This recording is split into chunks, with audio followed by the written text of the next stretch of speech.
Okay, so Because like think about it. Usually when I'm watching like it's funny to call Asian games a third-party tournament. But like you also have to think of my third-party tournament history, which is like using whatever Chinese streaming service isn't going to crash on my computer. Yeah. You can have gentle backdrop. Which is usually just the actual LPL QQ stream, to be honest. All right. We might delve into that actually. That's kind of cool because I don't think we were planning to talk about Asian games, but we can for a bit because it's funny and all our lives are infinitely worse because it makes Worlds 2 weeks later.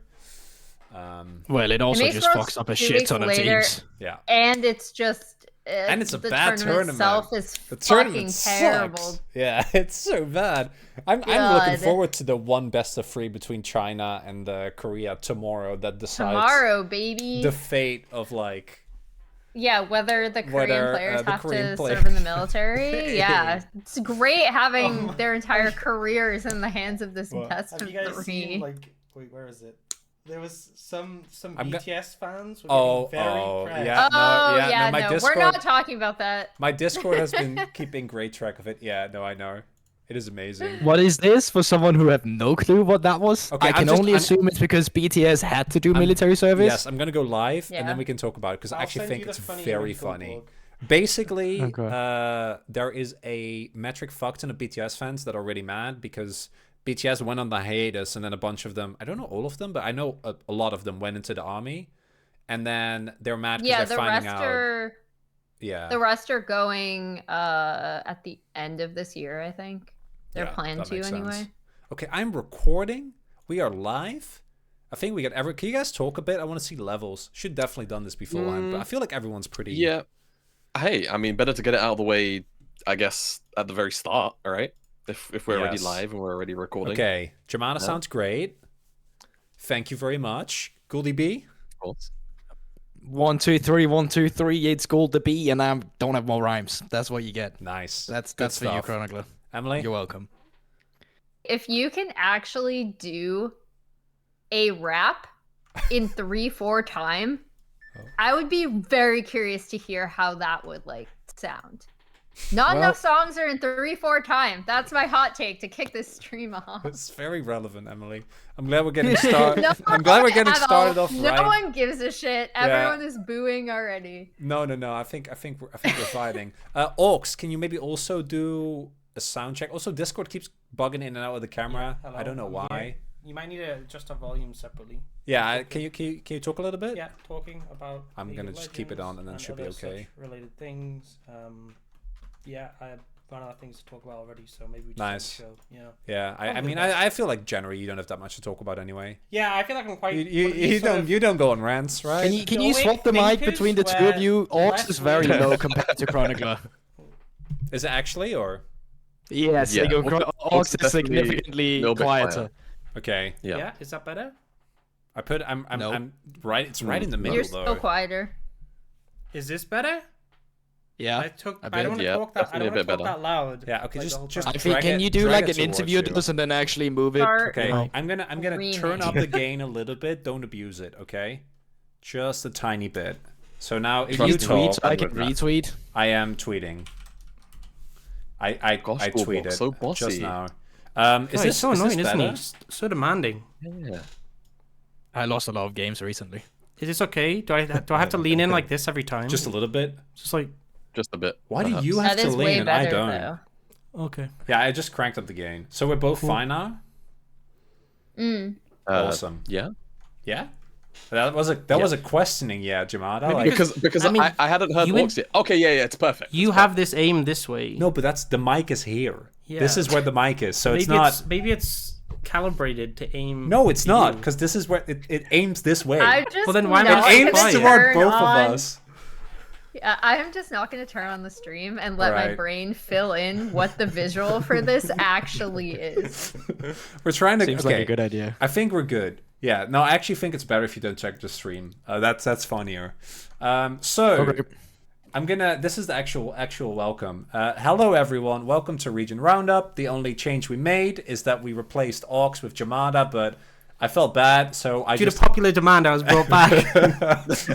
I brought him back anyway because might as well. So I'm really the superfluous one here, but we're gonna have a great time. It's gonna be fun. We're gonna talk about every single region. We're gonna learn a lot for those who are not Emily and haven't seen every single region and every single game. But if we do need to, randomly talk about CBLOL, then I'm sure we can do that as well. Or I don't know. Can I just say how scuffed the font is for Jamada? Yeah, no, because I did it myself. It's really bad. Okay, now I do have to see this. Thrown under the bus for minor regions. What the hell? What? I mean, actually, Guldborg, I will not comment on anyone, doing anything regarding Worlds. So, as such, I'm not gonna assume anything that isn't already known. Oh yeah, but we can talk about MSI, right? My minor region MSI was pretty pog, no? It was. I think you did a really good job. You got some shout-outs. Emily is too good for the first round now, so she's not around she's anymore. never there. Oh my god. Yeah. I wouldn't know, Guldborg, because I muted all the bits you were on, so I'm sure you did it. You looked good. I still think the running it bit was one of my favorite parts of MSI. That was so fun, actually. So we have Jamada. I want to do it again. Actually, we should. So we have Jamada for LPL, even though he's also on EUM and was also on LEC, if I remember correctly. Then we have Emily, who watches anything, but she's here mainly as an LCS representative, although she is also sporting a KT jacket, obviously. KT jacket. It's Score. And this team doesn't even really exist anymore. No, but their spirit lives on. And then we have... Their spirit lives on in NRG. Apparently appointed Lord of the Minor Regions, as well as our LEC representative, Guldborg. Yeah, hello. I just want to say, hey, Chronicler.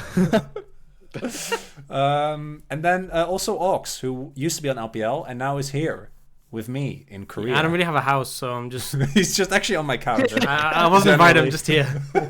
Yeah, actually, it's funny how that worked. He just showed up. So, I have a bunch of topics prepared, but I'm going to always open just, how's everyone doing? How has the off-season been? How are we doing? We can just start with Jamada and then go down clockwise, and then we'll swap it up every now and then. Actually, I guess Orc should go first. Oh. Yeah, because you're first in line. Yeah, it's kind of always weird because you have like this really intense schedule during the season, and then it stops, and you're like, what do I do with my time? But he had a very easy answer. It was Baldur's Gate. Oh, well, that kind of overlapped with the season, and then I kind of got burnt out after putting like 300 hours into it, so I haven't been playing as much. But I went on holiday to Tokyo, which was nice. That was fun. And I just got back 2 days ago, and it's kind of weird because it's like I'm still not used to living here. Yeah. So when I come back, I'm like... You're not coming home yet? But it's not quite... It still feels like being in Korea is kind of like a holiday, so it doesn't quite resonate that I'm like... It took me a while to feel like I was coming home in Korea, but now I do. It took me like a year or two. It's been fun. And we also dodged each other with holidays. It's like you got back the day I left. Literally which morning. Really says something. If you didn't want to hang out, you could have just let me know. Well, I mean, it's awkward, live in the same apartment and everything. You guys are so cute. That's a very well-timed drink of water, but thank you, Guldborg. You're cute too. All right, Jamada, how about you? Yeah, it's been both loud and quiet because the LPL finished basically at the start of August. Yeah, forever ago. But it feels like forever ago already. But obviously, I was very lucky to join the first part of the roadshow for Montpellier. Obviously, doing EUM. I think I also did LEC after. I can't remember the schedule. It's all meshed together that entire time period already. Yeah, naturally. But honestly, I think it's a lot like you guys. I've just been enjoying the fact that I'm no longer on this 3 series a day schedule for 2 months back to back. And I've just been relaxing, reading books, enjoying nature, getting to actually touch grass because I wasn't allowed to because of the schedule so many times throughout summer. So I've just been relaxing, really, is kind of the long and short of it. Yeah, living in Europe and having to do the triple best free LPL schedule kind of sounds like a nightmare. Yeah, it can and can't be. It really depends, and Dan will tell you firsthand if you keep on getting handed the first series of the day, which is like the 5 a.m/6 a.m. wake up. Fortunately, that wasn't me so often. but it still felt like a bit of a drag sometimes, just because everything is so condensed and you're doing so many series under those circumstances that, again, everything starts to mesh together, and you do kind of almost lose sense of time, right? So, yeah, it was definitely a very intense summer split schedule in mind, but still had a whole bunch of fun with it. I think the worst is when you have like a long 3-day, like 3-series day. Oh yeah, where it goes to 9 games, and then you finish, and you're on first like the next morning. So it's just like you literally there like, well, I mean, it's basically dinner time, and I guess I go to sleep immediately. The worst part actually for some of me was that I booked my holiday to America, thinking that the summer split of LPL wouldn't start super early, but then I forgot about Asia games, so I missed like the first 3 weeks of LPL summer, and then I came back. And Zerk's like, hey, buddy, you've got some catching up to do. Well, I said I would catch back up. So then it was basically like 4/5 broadcast days back to back to back to back on repeat for like 3 weeks. Nice. So... I'm pretty sure we still out LEC as well, and he was on vacation. I mean, can you believe it? Yeah, true. Yeah. I did actually also technically miss an LEC day for that. But hey, like it was worth it. I totally was not nearly burned out from summer because of the schedule, but yeah, again, like it was totally fine. And yeah, I'm, like I said, now that the off season is here, I'm just enjoying what little League of Legends there is. Obviously there's the Asia game stuff, but I'm just mind off it for now, and I'm waiting for Worlds to show up. Nice. Goldie B, what about you? You've been streaming, playing Shyvana, I guess, apparently. Bro, I hit Diamond 1 with my Shyvana top lane and go kind of crazy. Then I came back from my vacation yesterday. I went from Diamond 1 to Diamond 3 in the span of 1 day. It's been depression ever since. Fucking help me out. I want to go back and play more. I need to get my LP back, bro. It's been a fucking horror. It's disaster. So, at least I won the game just before this one. So we're just being used as a tilt resetter. Unlucky. I mean, I do that on stream anyway. I stream a lot. I've been uploading a few TikToks. That's been kind of fun editing myself and just getting out there. So check out the Shyvana TikTok, guys. Guldborg cast. You will be super impressed by it. Might even learn a thing or two. But no, like, I obviously got to do EMEA Master Finals with Jamada in an arena, which was fucking hype. Took a break after, went straight to London, but France threw away my luggage, so I didn't have that with me. So after London, spending time with girlfriend, I went to Denmark, went back to Germany, could finally get my luggage. It was CDG, Charles de Gaulle, the classic. Never go there. The worst airport I've ever been to. Absolutely. So bad. But yeah, trying to relax a bit, but then I just missed streaming, so I got back, I started streaming, and yeah, I'm just probably going to continue streaming until I have anything to do with my life again. Very nice. Sounds wonderful. I mean, outside of the playing solo queue 8 hours a day, that definitely... Bro, I love solo queue. I don't care what it does to me. This game is fucking great. There you go. That's it. Spoken like a true addict. That's a private help if I've ever heard one, honestly. So going from one addict to another, Emily, how has the relative lack of League been treating you? Oh god, I'm going insane. I don't do kind of well. Insane. So like, I don't do well when I don't have something to pour all of my attention, focus, and anxiety into, because then I have to like find something else or think about my life. I don't want that. Oh gosh. So I've kind of been going a little insane. I do not do well when I can't work, which is should also be something that I should probably like try to figure out at some point to be a healthy human. But in terms of what I've been doing in the off season, I have been painting a lot. I've been baking a lot. I started playing, of all things, I was like, I'm going to play Baldur's Gate 3. Did not end up doing that yet. I instead started playing Final Fantasy 12 just as Kelsey started playing Final Fantasy 15. One thing I did not realize until she brought it up is that it's like heavily influenced by the Star Wars prequels. Like heavily influenced by the Star Wars prequels. And now I'm realizing that I remember fuck all about this game. Like, I do not remember shit about playing it from the first time. So that's been an experience. I don't like the battle system at all, but what you can do. Wait, Final Fantasy 12 is inspired by the prequels.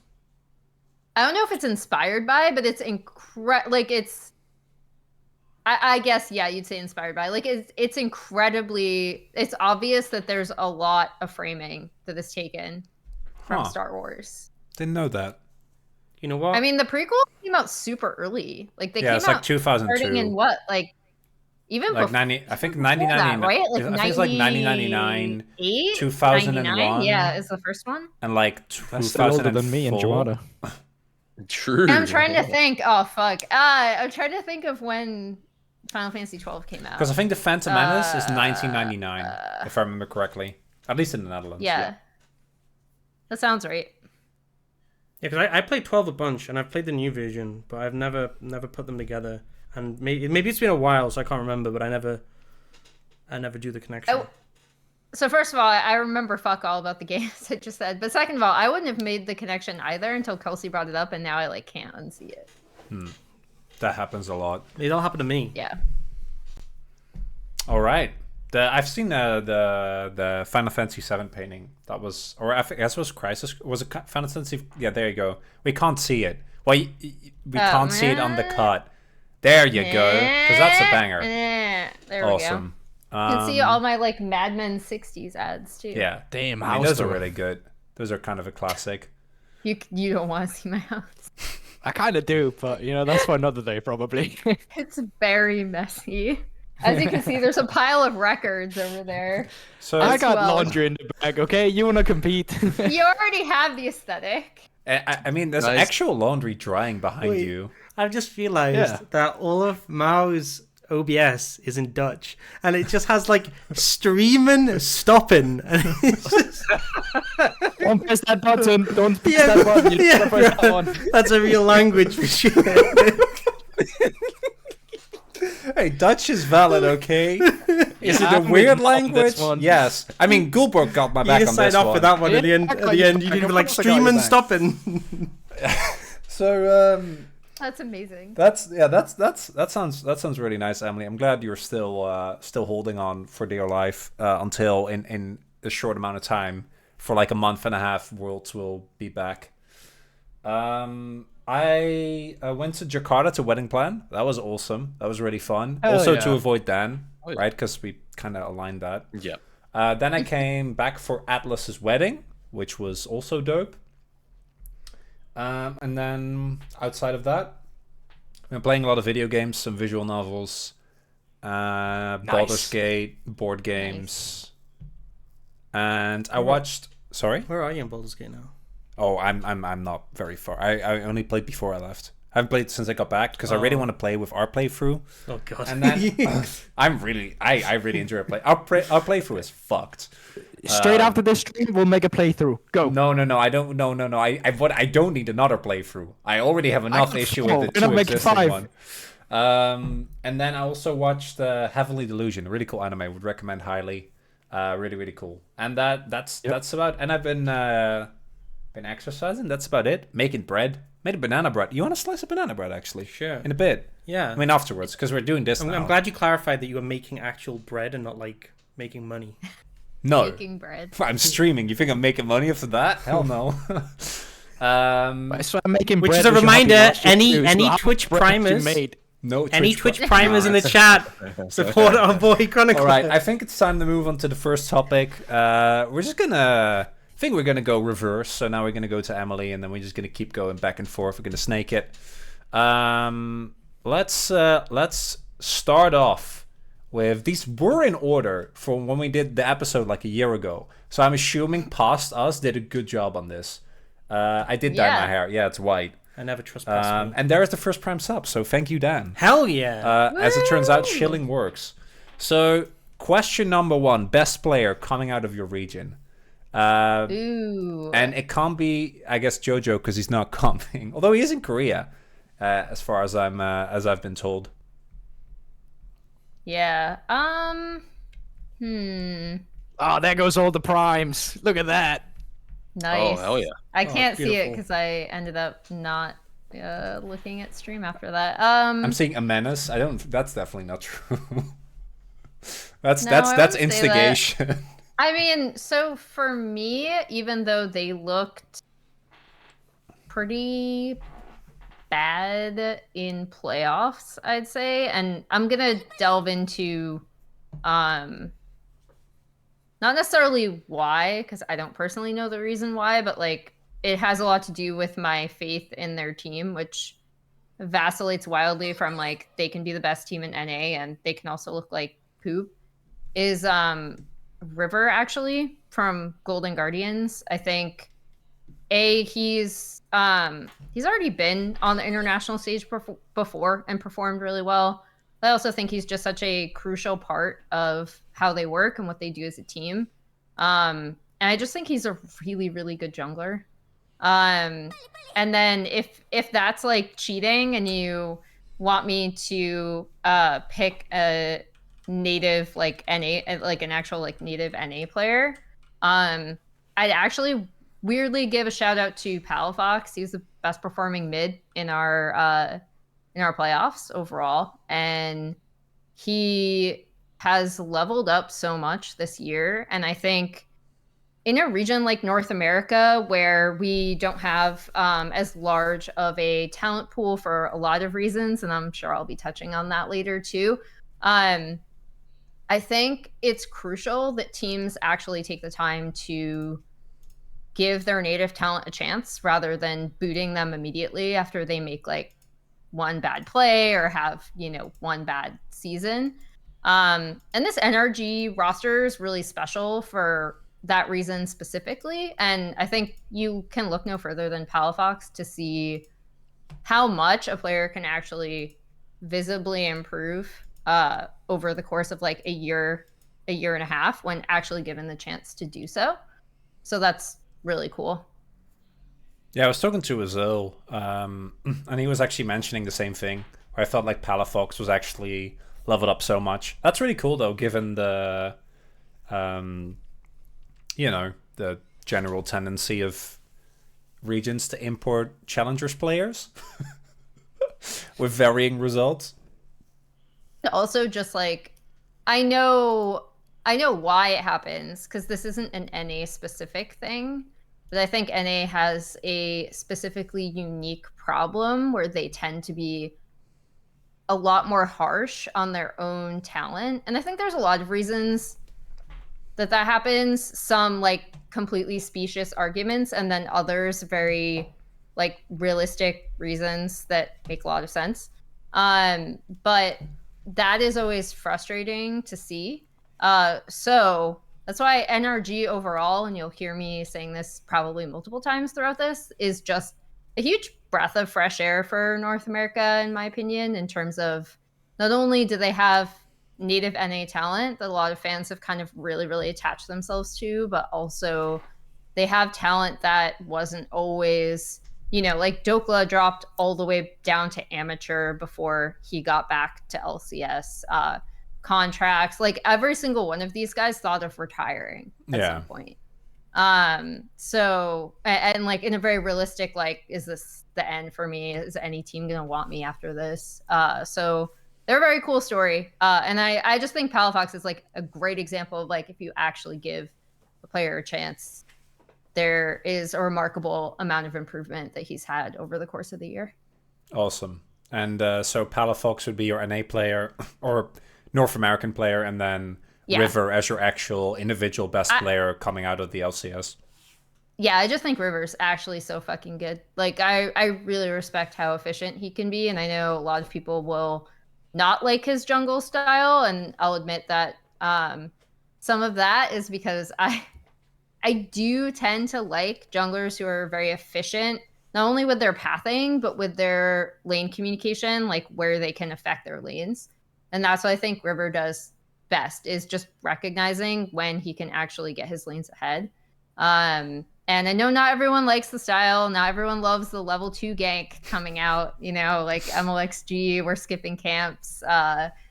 Like watching his Kindred versus Blabber's Kindred is actually really interesting. Like, and I'm not slamming one or the other. It's just like such a cool variance in jungle styles, right? Yeah. So, but I just like, I'll say I'm predisposed to like really admire junglers that can be that efficient and think that quickly on their feet. And I think River is an excellent jungler. All right, so River, and then I guess River also is hoping that Gory connects, because I know he doesn't always. Yeah. Having seen it. And I also don't know if that like counts, because he's not technically at Worlds, because he's in the he's in the Worlds qualifying series. For doing that, I just want to say, like, what the fuck was that? Where it's like, this is not. Come on, man. It's Worlds, right? Like, I know it's not Worlds, but we can collectively agree that it's yeah, Worlds. I'm memeing because of that. Yeah. I'm just like, whatever, guys. Like, yeah, that's actually a good. I was gonna switch it up and go to Jamada, but Guldborg, you know, how about you? Because Emily just stated that, you know, River rather, gonna fight for fourth seed. How's it looking? I mean, the best player, of course, coming out from Europe then is Shio. No, hit me. What's I'm meaning about BTS. We can talk about the World Qualifying Series in the end, but who do you think is the individually best performing player going into Worlds from? I mean, individually, you can only pick really from G2, I would say right now. Sure. Yeah, they're really far ahead, right? Maybe give some context. They really are. Even to give some context, I was speaking to a stat team who was kind of like going together with all the stats leading into Worlds of teams, how far ahead. You know, we get the generic stats, and stats doesn't say anything, but it does help paint the picture. But if I can take it completely out of context, G2 is the team coming into Worlds that has by far the best stats, like statistically the best team on paper. But it also goes to show how big the competition is, or how big the gap is, rather, of competition between G2 and the other European teams, because their stats are as good as they are. Obviously, because they are a good team, but also because they're a lot better than their current. And I think a lot of the reasons why they're performing so well is really just good early game from all 5 of them. But I think you would probably have to go with our MVP, which was Mickey, who's probably one of the EU supports right now that can actually contest with international supports in terms of map movement, in terms of raw mechanics, in terms of 2v2 with Hansama as well, which you don't see often. Often when Europe goes to Worlds, we used to be really weak in top lane and support. Those were by far some of the hardest roles we had to contest on some of the Asian teams. I would actually say the MSI on mid lane was our weakest role compared to the other regions, and the others actually stepped up a bit. But I think Mickey followed through with improving from MSIs and the failures that happened there. And I think that he is just the best player you can have in his summer season as a support in a team of G2. He had a kill participation of 80%. And G2 gets a shit ton of solo queues as well. So the fact that you can have 80% as support, where it used to be 60 and 60 in spring and winter, was absolutely insane. Like, his entire year has just been a year of evolving. And I think the fact that he's so versatile in terms of, am I playing Braum? Am I playing one of the engagers like the Nautilus, which I actually don't rate that high. I think he's been griefing it a lot on it. And I mean with it behind the scenes as well. If we meet each other in the makeup room, where it's like, whoa, bro, if you didn't have a Callisto City carry there, you're really running it down, weren't you? And he's just laughing, you know. He knows as well where sometimes he'll go for more aggressive plays just because they're feeling themselves. And I think that will also be one of his biggest weaknesses coming into the international, is that if they don't keep the ego in check, they'll definitely get a reality. But I think shout out as well probably go to rookie Yike, right? I know a lot of people will say that he's playing in a team like G2, so people will say like, oh, if you're a jungler in a team like G2, that's obviously going to matter. But it's not like he's just being facilitated by laners and they're throwing everything into him like they were in winter. If that kept being a start throughout the entire year, I can see why the argument would be made if you have some of the best laners that funnels it into a jungler. But when a jungler also understands his pathing in terms of what lane you need to get ahead, what camps you skip, specifically on the Maokai and Realm meta, that to me also just speaks of a guy who's evolving and is not just getting funneled by his teammates, but is funneling the team members. So I think those two would probably be my 2 shout-outs for the best player category. You know, I actually have a little story, which is relevant, because I remember one time back when I was a player, and I used to be a bit higher ranked, I was playing solo queue, and this guy on my team was flaming me, and he was saying, dude, enemy support is so much better than you, and the enemy support was Mickey X, and I was just like, yeah? Like, it wasn't like it was like a hidden Smith, his name was just, I'm just like, yeah? Like, It was just the most insane thing. And whenever like, you know, obviously he's done fantastic display. When that comes up, I just think back to that. I'm like, that guy was really. He was pretty good. You know, he's better than me, which I think says a lot, right? You know? Right. Yeah. Did he ever win UK Prem? Medic for best player. Thanks, Medic. Very helpful. You know the ESL have closed down the Prem, so no one else can win it. Can never match my UK Prem titles. Okay, pipe down then. I've actually thought Yike was the best G2 player at MSI. I actually was so impressed with him individually. I thought he did really, really well. And I didn't really rate G2 at MSI. Thought they were pretty lackluster, but I think he did really well. So I'm excited to see what him and Mickey can do. Jamada, your task is hard because LPL has been known to produce a fair amount of individually strong players. Yep. To say the least. So, I think it's a very wrong answer, in my opinion. I think it would be really easy to talk about basically anyone off JDG. Sure. I think a lot of people's minds internationally would also be skewed to talk about BLG, despite the summer results. I think, though, the strongest individual player coming out of the LPL is probably Scout. And I knew it. Yeah. I actually don't know if it's close. Like, there's definitely other candidates who are in that echelon, but I think he's the throne holder right now. I think his general ability to just straight up 1v9 was a bit disgusting in the summer playoffs. Like, if it was not for Scout, I feel like LNG would have dropped out or dropped down into the lower bracket way sooner. I don't think they would have really had much an opportunity to even go toe-to-toe with JDG. And that's not to say that the rest of LNG weren't really pulling their weight. It's more like Scout was just the one carrying the boats the entire damn playoffs. It really felt like. And I think generally LNG's entire track record throughout the year was kind of, spring was really good looking. They didn't quite make it to MSI. Then they had a bit of an up and down regular season. But I think one consistency for the most part was Scout. My only real concern for him really is that, and this is not even really like a big concern, is he can only play carries, and it seems like his pool in this meta may be a little bit small. We're also jumping 6 patches, right? 6, yeah. I mean, depends on where, because LPL was 13, right? Yeah, it was 13. LCK was 14. I think LEC was 15. They're still playing Cheval Blanc, so it's fine. They'll never stop. Yeah, true. They might not, even though we got the changes right on 13. They'll never stop. they'll never stop. I mean, funnily, Scout. I don't think Scout was playing that much LeBlanc because he was really tied to Azir, Jace, Tristana, and I think it might actually be to do with the fact that on 13-13 that was kind of the big LeBlanc patch. I think it was the patch before where she kind of got introduced. So I think maybe the sample size is perhaps a little bit small. So who knows? Maybe he was just spamming a lot in solo queue anyway.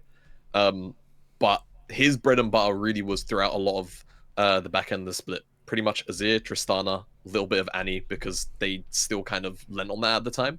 And I don't know, everything about his game was really strong, from his laning to his positioning in team fights, his understanding of like when he can sacrifice his life to, 1 for 2 or 1 for 3 on a high value targets. I just don't feel like there's much a conversation to be had. I think you can obviously, you can bring up Knight from JDG. I think you can very easily talk about Bin because his playstyle is very, unique to him. He's very happy to play super aggressive, even in matchups where he probably shouldn't be. But I think Scout is the standout for me. And even if you go by like what would you even call it?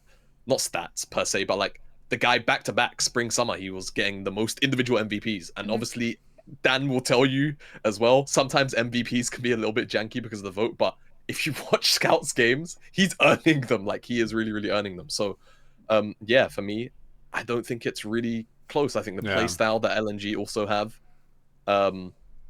is kind of built and does revolve around Scout winning lane and then having Tarzan play off of the fact that they can always go through mid to sides as well. So that is kind of the pick for me. I think, again, very easy to highlight loads of players from JDG and a handful from BLG, but Scout really is the linchpin of what makes LNG so special and what almost broke JDG's Golden Road attempt, right? So that's it for me at Scout.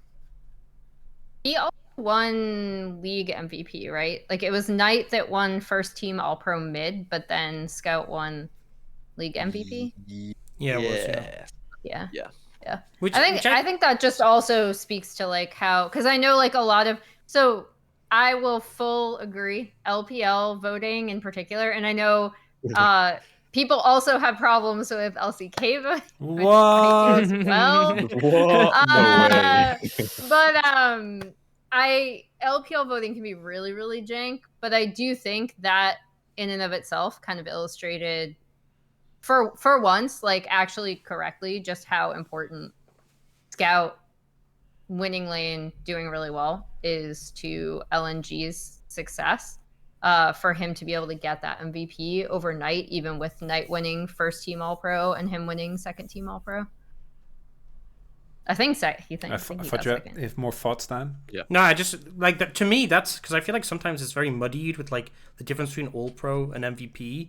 And I feel like that's kind of an example where they really got it right, where it's like they can be different, you know. Like for me, MVP is who is like adding the most value to that team, who is like the hardest to replace for this team. So Faker got robbed, is what you're saying. Honestly, I mean, I feel like I'm pretty sure we couldn't vote for him because he didn't have enough games, right? Oh, we could. We could. But I feel like no one was really going to vote for that in the LCK. But it's kind of a similar thing where like he obviously was such a massive boost to the team. But I also feel like sometimes with MVP, it's cheating when they're subbed in late. Because it's kind of like, well, obviously you can see the impact because they've subbed this player in, but it's hard to measure as much. But obviously with like Scout's performance, it's pretty insane. It kind of reminded me a bit of, obviously the playoffs went better for LNG comparatively, but it was kind of like 2021 top esports when Knight was just like an absolute tear. Like 1v9ing. So hard. And it was like there he got season MVP and it was just like that they win a team without him. Like LNG is still a team without Scout. They're just not a great team, but top esports them were just like Knight was doing so much. Calm down. Before you know, you're gonna remember that Jakulov isn't there and you're gonna be sad again. I don't want to go down that road. Tragic. So for LCK, I think you can actually like I don't think Faker is the best player, but you obviously when it comes to impact. Although I think it's a little bit overblown, and it makes sense considering what type of team T1 is, and the fact that these players have never played without him. But I think you can choose between, and I'm loving to hear your thoughts on this, Chovy, Peanut, or Delight. Oh my god. He's spot on. We share a brain cell, honestly. That's the exact thing. I was LCK MVP, I think it was Lahens. Other people it was Lahens. I went for BDD. Delight robbed. Who BDD was the only one who didn't fucking collapse in playoffs. Yeah, BDD was still pretty solid. BDD was good. But I feel like those two, like I was sitting here thinking like who would be, and I was like deciding between those three because I think I'm actually going Peanut, which I can't believe I'm doing. Yeah, he's been really good. Because Peanut has just been that's who I would go. Yeah, the best actually, the best version of the nut. Doran is better than only Zeus. That's a very important distinction. Okay, Doran is not a better player than Zeus. Doran is just better than Zeus specifically. He's a Zeus counter. Yeah. No, I think that that's probably Peanut. Although I think that him and Chovy is like kind of same side of, or different side of the same coin. But I think that Peanut had those moments in spring where you just go like, what are you doing, Peanut? And he just hasn't had any of those. So you have like an incredibly consistent jungler that has been consistently given the support from the entirety of the rest of his team, who are like, this guy makes all the calls. And then he's also not making any mistakes and out jungling everyone else consistently. And he can get like invaded and be like legitimately like half the levels. I've seen him, I swear to God, I've seen him in like multiple games where he's like level 3 and the opponent is dinging 6. And he will just be smiling and giggling and finding a way to get back. I think that a lot of what makes Gen G is just all him. Even though I think Chovy is individually the best player in the league. I'd still say Peanut would be my front runner. Yeah, the thing is, I think Peanut in spring, like, obviously everyone thinks about the series against Kwangdong, where... Oh, yeah, sure. Thinks about that series where you had that Elder Dragon moment, which was hilarious, but also quite traumatic. But, like, even in playoffs, like, you'd have a 5-game series or a 4-game series, and there'd be, like, a game where Peanut just looked, like, really stinky. But in summer, that never really happened, and I feel like his performance was just so consistent. It felt like he always had a read on what the game plan for the team was, what he wanted to do, and was kind of unwavering. And I think particularly because Ona definitely fell off pretty hard in summer. But like we also had like it felt like, you know, Canyon was obviously doing really well at times, as well as like Cuz on KT was having a really solid split. And yeah, it just felt like Peanut was a step ahead consistently. So I think he's honestly had such a good season. And the hope is that Genji go to Worlds and don't just like collapse, because that would be pretty sad. Because we've never seen that happen before. First time. Exactly, Chronicler. Yeah, the last hope of the region again, maybe potentially. Yeah, T1 definitely aren't going to be good again when World rolls around. There's no way with your that top three happens. candidates, That's never though, happened I before. really think though one that was undervalued. I feel like Delight, just because people just rarely ever hear his name when they go up against like Kyria, Lehens, or other supports like Efale. Really undervalued when I really think that some of his series towards the players was absolutely insane. Like he was for sure gapping in his enemy supports in terms of the team fighting and everything. I feel like he didn't get enough credit for how good he actually played some of those series. Yeah, no, Delight. He's so good. I don't know how Lehens got, because the thing is Lehens got All Pro of him, and obviously people have thoughts about that. But then Lehens getting MVP when Delight existed, I was like, you know, no, Delight's correct, and he's a Brion player, and he used to play together with Pace. It's perfect. It just works so well. Anyway, we're just rounding up topic 1 of 7, and we're 40 minutes in. So we are doing wonderful, gang. We are fucking smashing it. Only 40 minutes. So the next topic, I think we can go through a lot quicker though, because this specifically, the next one is best team, right? And if it's just your number 1 seed, then I think we can go through it pretty quickly. But I think that in some cases you might want to argue that the team that you actually think is going to perform best at Worlds will be a different team. Brion. They're not there, but you know, go off. So best team. And I guess this time we'll start with Jamada. Yeah, kind of easy to say JDG. Okay, yeah. All right, it's JDG. It's fine. I just want to be really brief. Move on. It's fine. I want to be really brief. No, I promise. It's like 2 or 3 sentences. JDG are a super beatable team though. Which might sound weird with me saying that they're definitely the best team. But if you look at MSI specifically, and it's more to do with, I think, their BLG series is... I feel like JDG make pretty obvious mistakes sometimes that just seem to go super unpunished. But also, when games are super even, or like, God forbid they fall behind, it still feels like they're ahead. So it's really strange. But I just wanted to say, sometimes it feels like their coordination, they're slow to be coordinated, but once they are in formation, then they're really hard to crack. That's basically what I'm trying to say here. Yeah. Other than that, I don't feel like there's not really much an argument. LNG pushed them, yes, but JDG are still. All right. You know, Guldborg, I feel like... I just heard a lot of words and JDG. Oh my god, go on.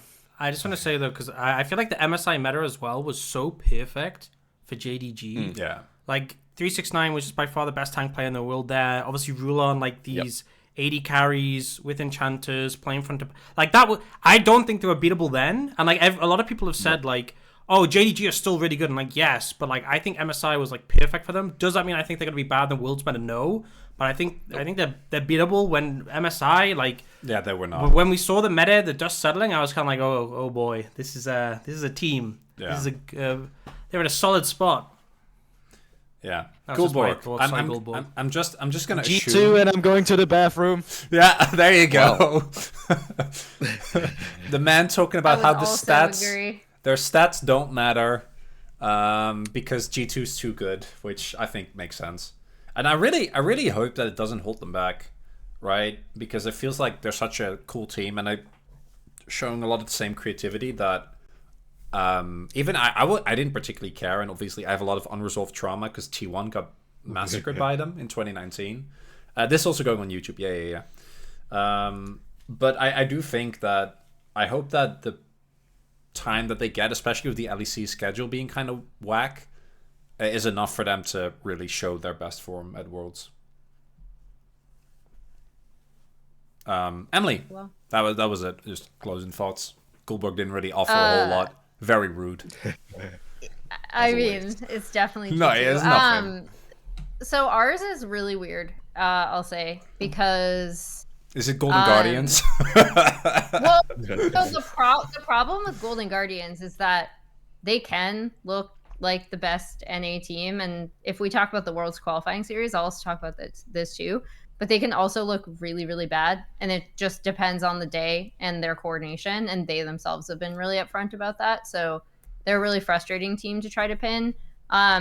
The big problem is that it's between C9 and NRG, I think, because if you're taking the variance you can get out of Golden Guardians, which either puts them as the best team or the worst team out of the ones we're sending, so we'll just like move them to the side in like some sort of weird space. Yeah. And then TL, while I love TL, I would not put them as the best team. Now, if they prove me wrong and end up going the furthest, I love that for them. I just think they're going to have a tough time because a lot of the reasons why they ended up doing really well in playoffs, I think, are not going to work, and they'll be very easily exploited by better teams.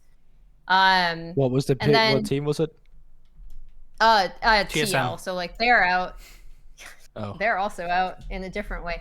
But the big thing is, how much do you believe in NRG's ability to kind of boot camp and get their mechanics to a point where they can actually like go toe to toe with better teams in other regions? And then you have the C9 problem, which is this C9 team, our best player. So like, I know I said River is like my favorite player coming out of NA. The best player is Berserker. That makes sense. Yeah. And I think a lot of the reasons why they were able to win a lot of their games were Berserker, even though they have a very talented like 5 players. But I think they're also suffering from the weird, oddly awful position of being a North American team that goes to several international events and doesn't live up to expectations, which in and of itself can also be called a specious argument. But like, I know a lot of NA fans were incredibly critical of C9's performance at this past midseason invitational, despite the fact that they did end up beating Golden Guardians, because like you could previously kind of think of them as like the JDG of NA, and then think of Golden Guardians as like the BLG of NA, where like they could look better, but then when they faced each other, C9 was always going to win those series. I think a lot of people still came out with Golden Guardians they thought were doing a lot fresher things in draft. They were actually trying to use top lane counter picks. Licorice performed very well individually, and a lot of people took notice of that. So C9's in that weird position where, as the number 1 seed, they've gone to international competition and then looked comparatively lackluster. If they actually can like kind of shed that hesitancy that they seem to have going up against Korean and Chinese teams, then I would say, like, with Berserker on that team, I also think Blabber's an excellent jungler. They could do like the best out of any NA team. But right now I'll do like a soft default to NRG. I like them. I'll put this out there now. I don't have a lot of high hopes for any North American team, to be honest. Sure. But what does that mean in terms of regard? Because like, is it in terms of winning worlds? Then I think yeah. But like, what's the expectation? In terms of if you're Swiss can Just go like, pretty funky. Swiss can go pretty funky is the weird thing, but like making it to quarterfinals. Okay, I think I think it's just gonna be tough because it relies on like specific bracket draws essentially and specific wins and losses to have to like go through. But yeah, I'll say like tentatively NRG. I think it still could be C9. It also could be Golden Guardians. NA is like really, really weird right now. Yeah, it's hard to... where like TL's first 10 minutes, they're really fucking good. They're great. Yeah, and if don't camp Summit, you know, actually make map moves, and then they're just like, what do we do? The cool thing, like in comparing to LEC, just because Guldborg went directly before me, is like it's G2 and then like everyone else here, right? NA is kind of like G2 are still, I think, absolutely the best Western team. And then you just have this weird cluster of like it's a 3 blob. NA teams. Yeah, they're just like, we don't really know what is up with you. And this Worlds in particular is really fucked because of I think who faces who in boot camp for NA teams anyway is going to be so important.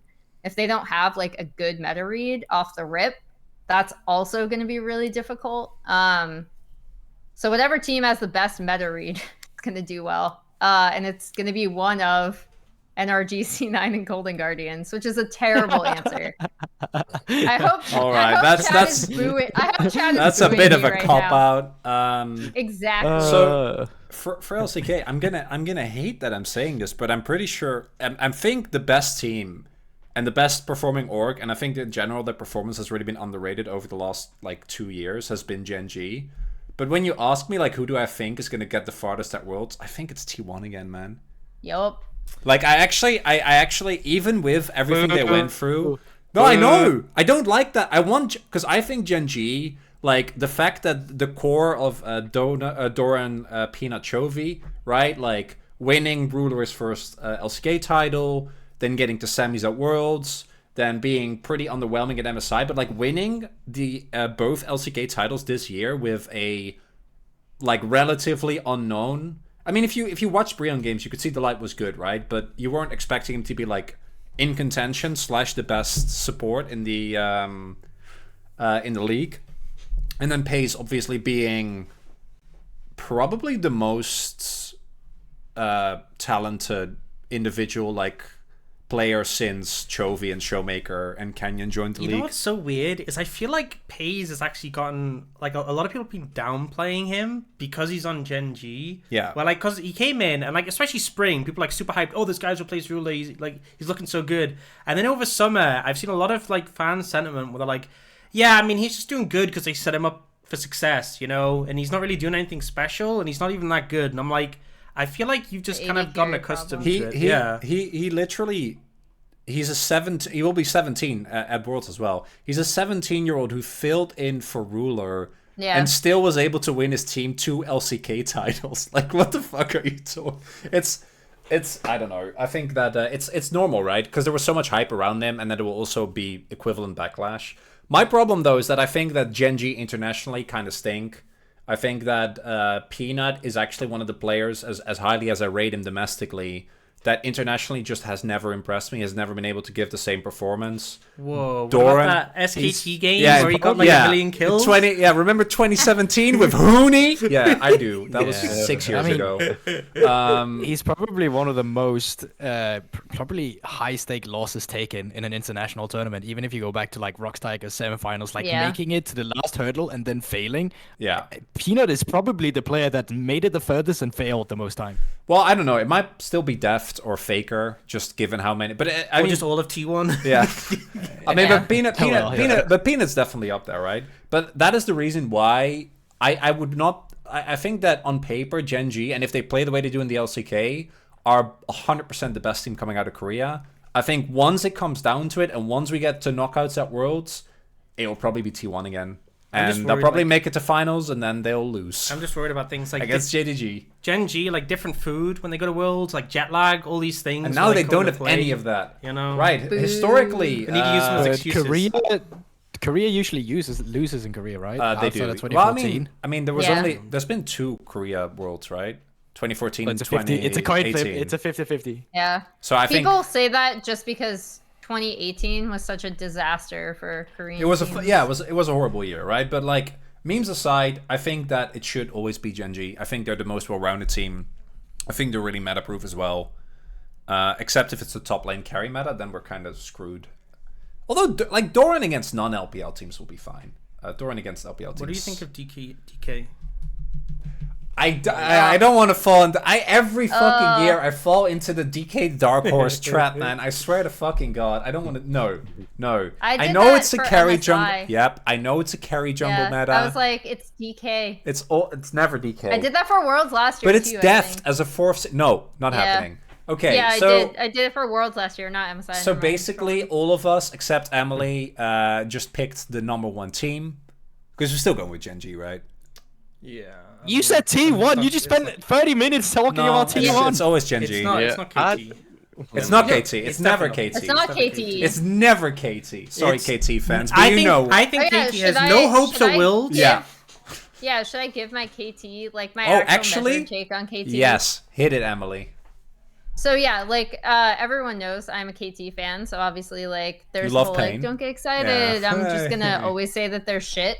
But I will say that this KT team, the way I'd explain it, and as to why they're not gonna get super far, like obviously draw depending, is that I feel like with every other Korean and LPL team that we're seeing go to Worlds, there's a level that you can imagine them hitting that they have either already hit, like JDG, for example, who are the best team in the world earlier this year, or like you can imagine them hitting a level where they could take it all, right? Like if I said right now, like, oh, I just came from the future and like T1 took it all after like all of this stuff, like I know Mao and Ox are going to roll their eyes at me, but they wouldn't be like, that's, you know, inconceivable. Like I can't imagine that, right? Because like you can think maybe there is a level where like all of these really young players who obviously hadn't had the experience of not playing with Faker and then having to kind of coordinate with a brand new mid, and struggled mightily. You know, there's a world where they reach a point where they do have good communication, like they do have good coordination. I think you can say that about every team but KT. And the reason is because KT playing at their best is still really good. But I also think with every single one of these players, we have seen them already reach how good they can be. With maybe the exception in there being BDD. Oh, I was about to. Yeah, no, BDD, especially after his 2021 Worlds performance as well. That guy was not human. He was unreal. And then last year was really unfortunate because I know he was really sick. So like one of the cooler stories has actually been seeing like him come back this year. But yeah, like I would say the only exception, because like we've seen how good Keen can be. I think we've seen him at his best already. I think we've seen Cuz at his best already. I think we've seen Aiming as best already. As much as I fucking love Lehens, I think we've seen him as best already. So like KT are at this weird point where like maybe if no other team performs absolutely at their best and KT does, maybe that puts them in contention. But like otherwise that's not going to happen. So it would require all other LPL and LCK teams to perform below what they're capable of, even at a baseline level. Yeah, KT fans, there is some hope. This is the same woman that assured me that EDG in 2021 was not good, and that BLG at MSI was also not good.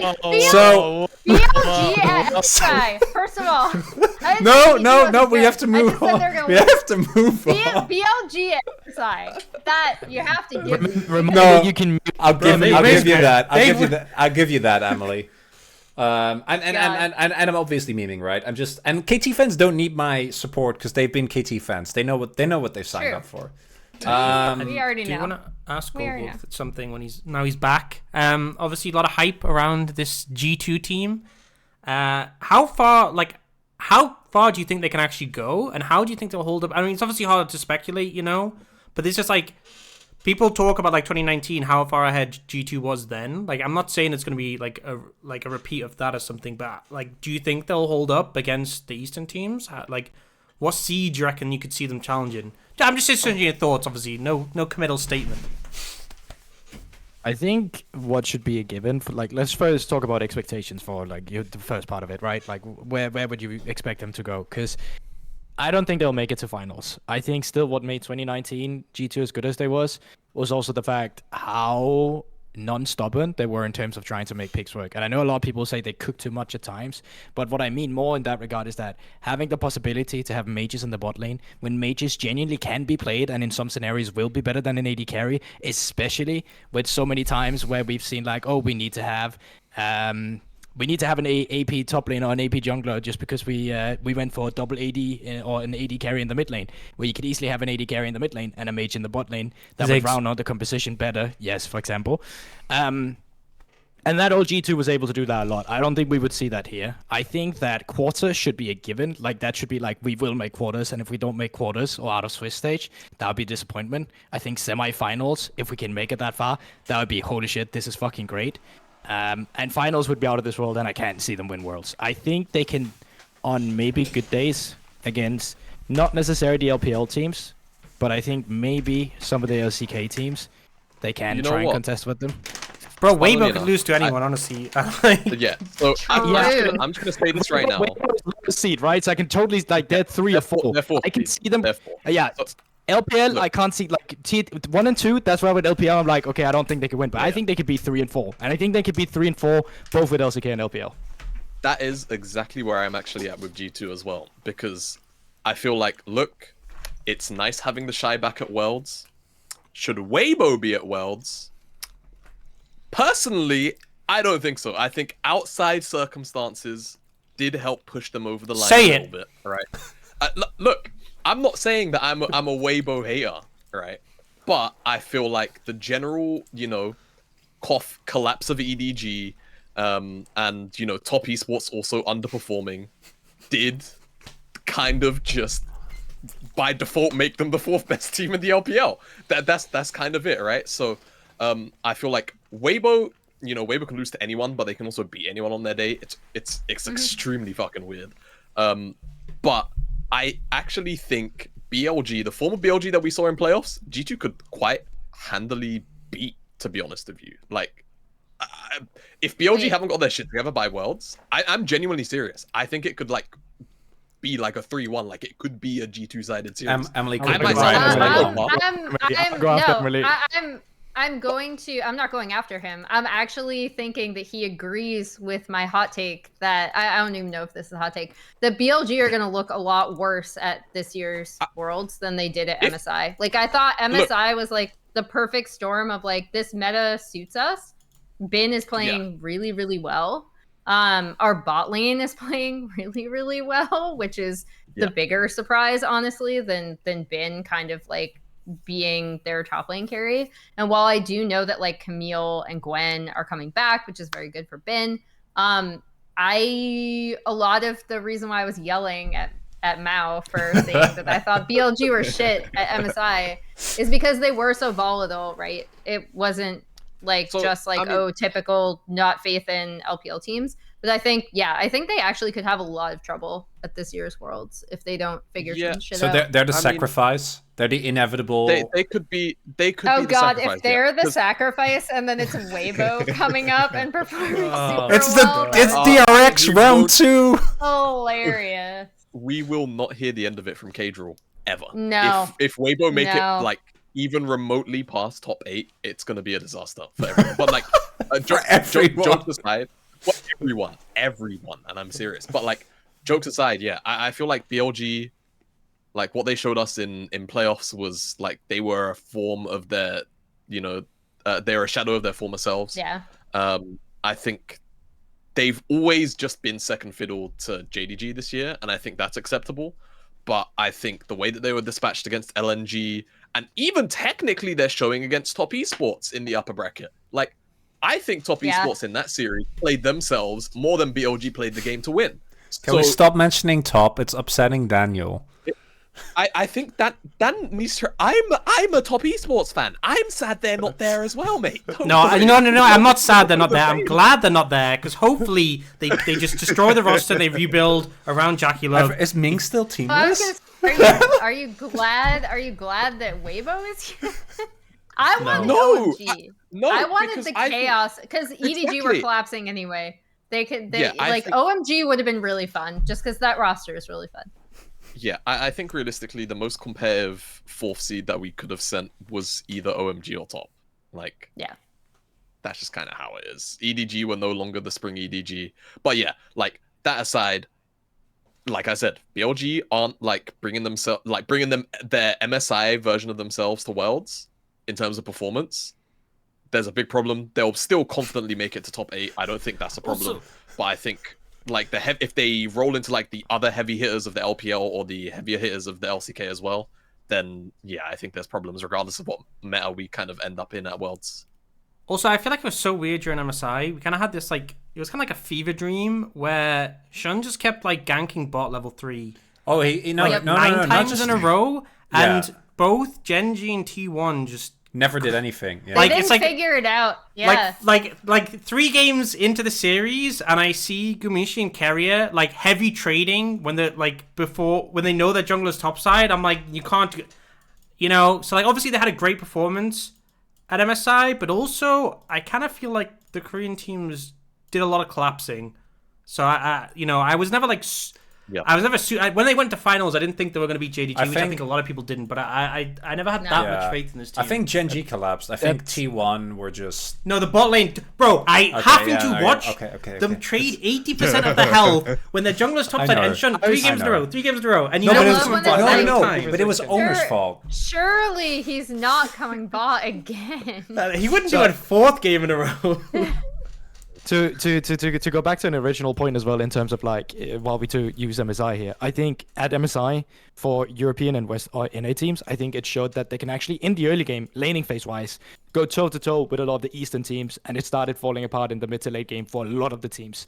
I think specifically that's why I rate G2 more highly now as well going into it, because they actually went toe to toe and got ahead and leads in the early game with them that they didn't know what to do with. And their mid game is actually some of the more scary part of the team now. But in that conjunction as well, I haven't watched too much of the Eastern teams, but I think they also, I don't know how much of their laning phase really evolved because it goes into some of the things you're saying, Dan. I think their laning phases at times at MSI was really weak and got saved because they had superiority game understanding of mid to late game. But if you go up against a team that has both, then you're just not going to win if you fall behind in the early game. So I guess my question to the LPL and LCK teams as well, like, was there more of an evolution from that going into MSI, or are we still seeing some of the? I think the one thing that EU and just the West in general is really far behind is team fighting, and I don't think that's easy to fix. JDG are obviously the poster child of this, but I think Genji are a really good example. The way that JDG, because I don't think, this is a bit off topic, I don't think that Ruler has gotten any better. I think Ruler is exactly the same player, but I think that Kanavi and 369 are just better at enabling him than probably any players that he's ever played with. Maybe Core in the Enchanter like in 2017, because you only had to build Arden. But honest to God, like doing reviews and watching them play at MSI as well, I think that is a gap that is also that's really hard to close.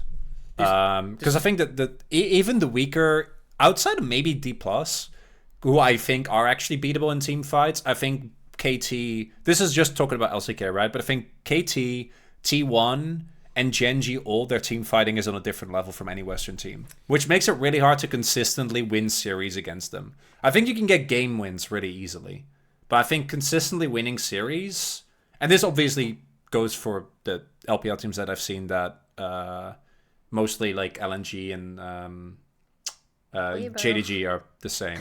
I'm not going to make comments on Weibo and BLG because I feel like their playoffs were... Yeah. I actually think BLG's team fighting is better sometimes than people give it credit for. I know I just slammed BLG. This is such an emotional roller coaster. But Weibo is they can have some pretty iffy. Hey, Crisp is trying, okay? He's doing his best. He's trying, but he's trying when his team cannot follow up. Keep this Sometimes. guy off. All right. So, in conclusion, we were really doing a great job at making this timely, and then we didn't. So I'm proud of all of us. Mm-hmm. So best teams is really just 3 NA teams somehow, and then Genji, JDG, G2. I'll flip a coin and go. There you go. I'll say NRG. I said I would soft default to NRG anyway. All of us just picked our number 1 seed. Good topic, guys. Well done. Yeah, some hot takes. And it took only 40 minutes again. Yeah. All right. So next, I want to hit most. This is where you get to build someone up. It can also be someone that doesn't need any build up. But who's the player that you think is going to have a Seiko tournament? I'm talking Zekai in 2022, right? I'm talking Scout or Viper in 2021. Just someone who just is going to go completely not so. Or someone that you just want to hype up. This is a bit more of a free, and I'm going to kick off and start with Delight. I actually think Delight is going to really finally get the fan base and respect that he deserves. Because I actually don't think that the collapse of Gen G at MSI, which they did collapse, don't get me wrong, had anything to do with the bot lane. I don't think they were playing great, but I think that Chovy and Peanut and Doran in particular like really underperformed compared to what should be expected of players of their caliber. And I think that Delight is the best support. And Carrier maybe can get his shit together, you know, and be Carrier that he's been for like the last 3 years at Worlds again. But I think Delight is gonna get it done, man. I believe. Did Viper? Okay, well I'm sorry about the Viper pop off. I apologize. Made some people. But what do you think, Dan?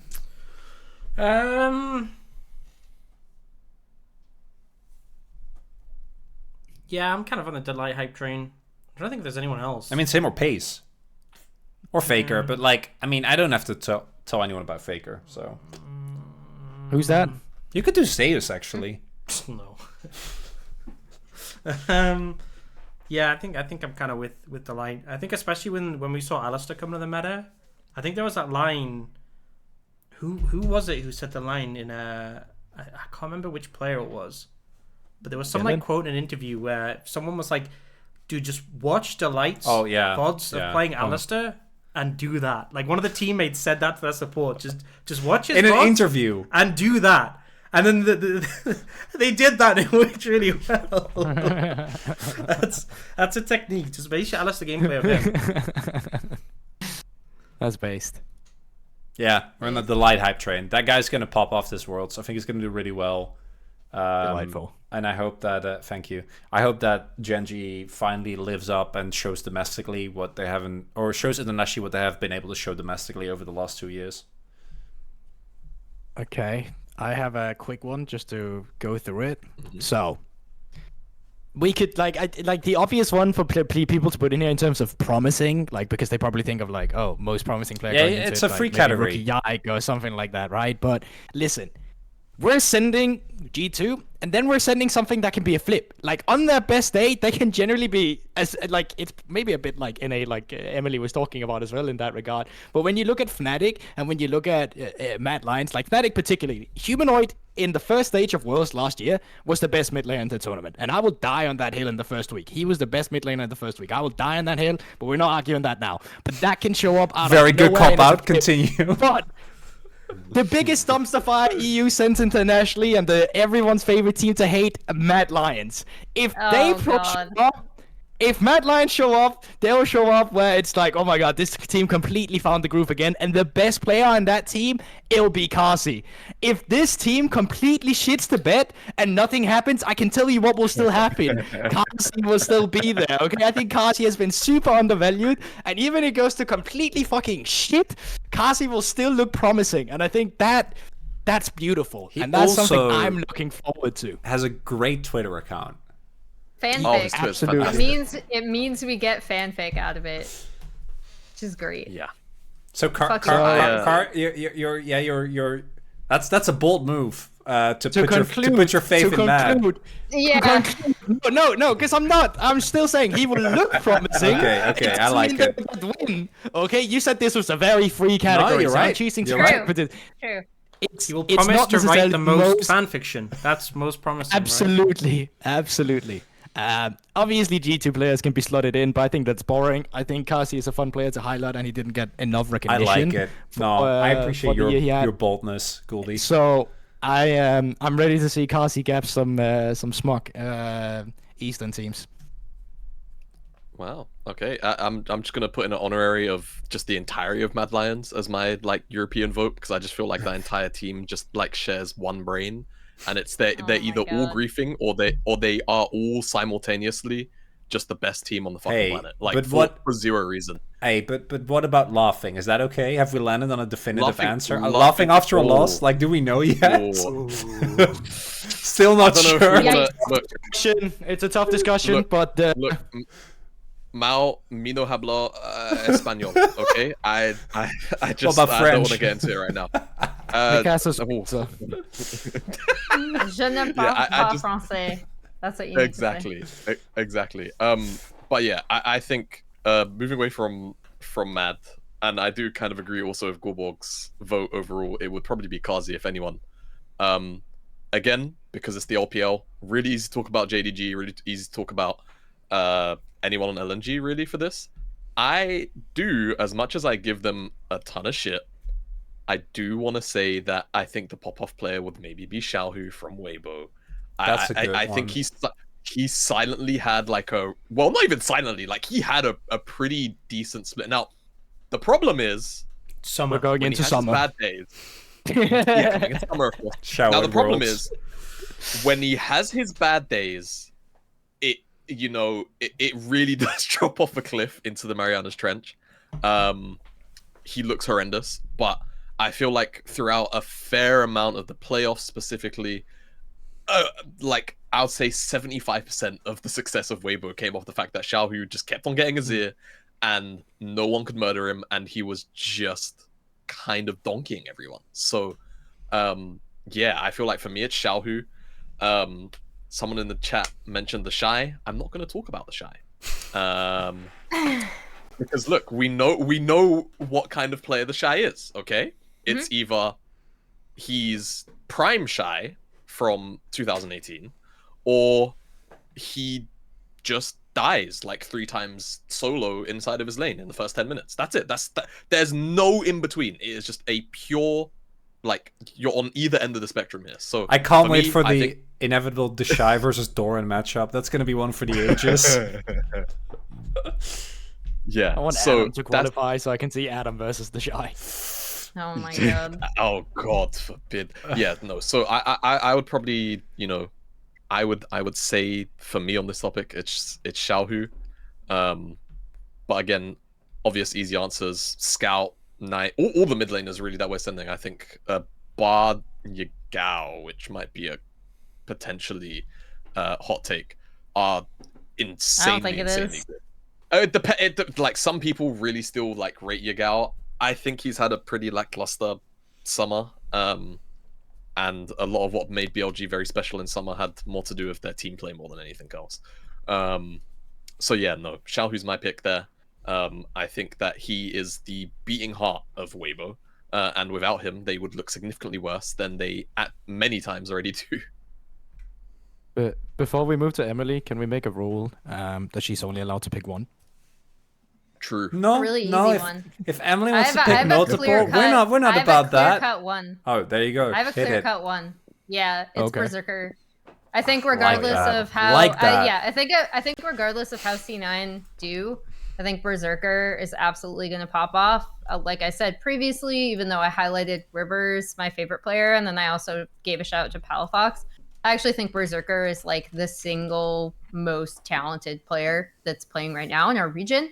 And I also think that even if the AD bot position swaps to something that does play more mages, like the Ziggs, I know, I think it was Molecule who was tweeting about def spamming Orianna in mid, but still, that he's the type of player that would play mage's bot as well. But Berserker will also play those champions. He is incredibly versatile. He will play anything for the team if they do want a composition where they do want to flex like Ziggs bot because they, for whatever reason, don't want Evanes to play it, and they want him on something else. I just think he's so versatile. He's so talented. I think he's going to look really, really good. Even if C9 shit the bed, he will be their kind of like shining light. And yeah, I'm not saying C9 will shit the bed, but in the case that they do, I do think Berserker will still look really good. We could have actually, if not for LPL, we could have had a Challengers AD carry from every region, because Noah made Worlds as well. That'd be crazy. Could have had Pays, Noah, Berserker. I don't even. Yeah. Wheeler counts, right? He was a rookie before he went to the LPL, right? No. Challenges. Yeah. I mean, EDG actually had Fisher, but he didn't play that much. Outside of that, I don't think there's a lot of challenger players that are actually playing in LPL. Well, they're all master. There was very funny. There was leave until he had to leave. Yeah, I remember that. But he's back now, right? Yeah, he's back at the EDG He might house. be back. Yeah, so who knows? But yeah, no. Right now, at least the ones from Worlds, I don't think there's any at the minute. Can I just say, as a tangent, just about leave, I think it'd be hilarious if he comes back. I know people are willing to forgive all sorts of heinous shit if you have hands, so I've come to accept that. But the thing that I think is particularly hilarious about Leave is that he made burner accounts to flame his own jungler. So he dumb. would be going back, presumably, to a team still with GJ on that team, which is just amazing. Do you know Anyway, what's the most wholesome thing ever? This is so awkward. Do you know what's the most wholesome thing? Can you imagine thing? what that team environment is? Someone apparently discovered that Wayward had a burner. I saw this on Twitter. Someone discovered Wayward had a burner, and he was using it to defend a mark. Oh, I thought he did it. It was actually so cute. It's the sweetest thing ever, you know. His play may not be top tier, but he's a hero. Surely just using your own account would probably gain more traction than if you're defending him. Yeah, but then they don't listen to you because they're like, oh, this is your teammate. Yeah. So you're biased. Right, so you'd rather listen to biased. Fan Strawberry Slayer 123 who's chatting in chat. I mean, in some cases, people 97. would. Yeah. This is everything that's wrong with it. Oh my god. I need to That's put the my teammate you statements on want, Reddit right? That's the instead, sort of on a teammate random you need. account. All right, I'm gonna ask a question next that some of you might hate because it's happening every year and it's more relevant than ever given that DRX won. Who's the most promising? Who's the dark horse from your region? The team that no one is gonna have faith in and that are gonna get it all done. I mean, for us it's D+, easy. What if we don't have a dark horse? Well, if you don't have a dark horse, if you just have G2, you don't have to answer. That's okay. Does T1 count? Oh, they two on the nose. No, they made outside of MSI every single final. I know they did, but I feel like people's expectations have gone down on them. No, I think it's not enough. I mean, you can go for it. I think it's always dumb one, man. It's not KT. It's definitely not. It's never KT. Genji at first.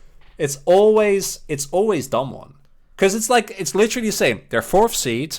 When the stars align, this team could actually be outside of Kana, like the best in the world, right? You have Showmaker and Canyon, who obviously are world class, world champions. You have Deft, who now also is a world champion. I think has the entire fucking Worlds video made about him. I don't think it works if you hype them. I think you have to downplay them. I think you have to be like, there's no way, because then people can clip it and they can go back to this when D+ win Worlds. You have to say, there's no way D+ do good at Worlds. But there's no way. That's what I did with DRX. And you have to say that here. That's the only way they win. So badly that Quickshot and Lyric kept making jokes about them being the LPL 5th seed. Yeah, it really bugged me. I remember the story meetings. The story meetings of that year's Worlds was Chronicle and Atlas saying, this team shouldn't even be here. Like, I don't know why they're here.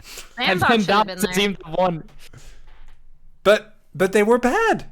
You didn't have to watch Beryl do the things that he did. But teams can't change. You were just wrong. I was wrong. That's okay. But I remember getting into an argument with you about whether they should start Juhan or Pioshik. And Pioshik, I was like, Pioshik has way better hands. As I say this, I shit you not, we're watching play-ins. He fucks up a Maokai combo. I'm just like, oh my God. A Maokai combo, gang. I was surprised they still started Pioshik going into main stage, because I actually thought that Juhan had a better play-in performance than Pioshik did, just purely of what we saw on screen. So this is some actual intel actually that might be relevant. Juhan has been known to be a really good teammate, but he is confident, or I don't know if it's confidence issue, but he's not confident or comfortable being the starter. So on every team that he performs at, he generally will be I think the exception was like the line that him and Bay played together in PCS, I think. Wow. If I remember correctly, which is a bit of a throwback. For PSG, right? Yeah. And they made MSI, which is wild. Which is why I made, when Bay was in Challengers, a lot of jokes about MSI representative Bay. But Juwon is like known to not be the guy that actually wants to be the main player.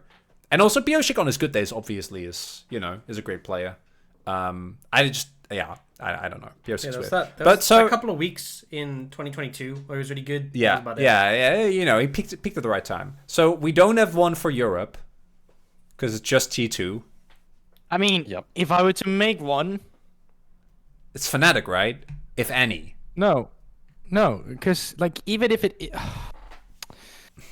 is it not Fnatic? Is it Mad? Wait, what?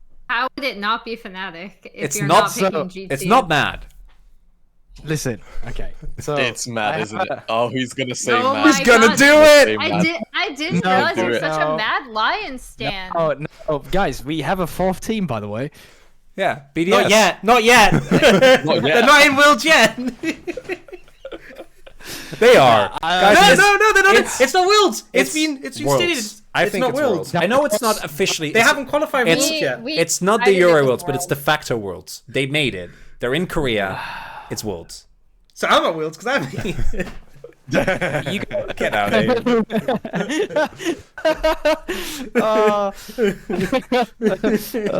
Funny and sad. So it's not. Jankas is in Korea at the moment as well. I know. so it's not. It's not Fnatic. Okay. Calm down. I don't have faith in. Okay, so the reason why looking at the entire team holistically, there probably isn't one that you can say confidently. I think the main reason, it probably would be with Fnatic, but I think the main reason I have troubles trusting Fnatic as well is actually how much the bot lane performance swings as well, and Oscar as well with having his hand broken, coming back into rehabilitation, not being able to play with the team, and also just like what it did being subbed out, coming into the team again. So I think it's a jungler and mid that can for sure perform on their best days on Fnatic, and I think they have the possibility to be one of the best jungle mids on their best days. But I really think that Noah has been really lackluster on specific champions where he's not able to do the same on them as some of the other 80s carries where you can just slot him in and say, pick this champion.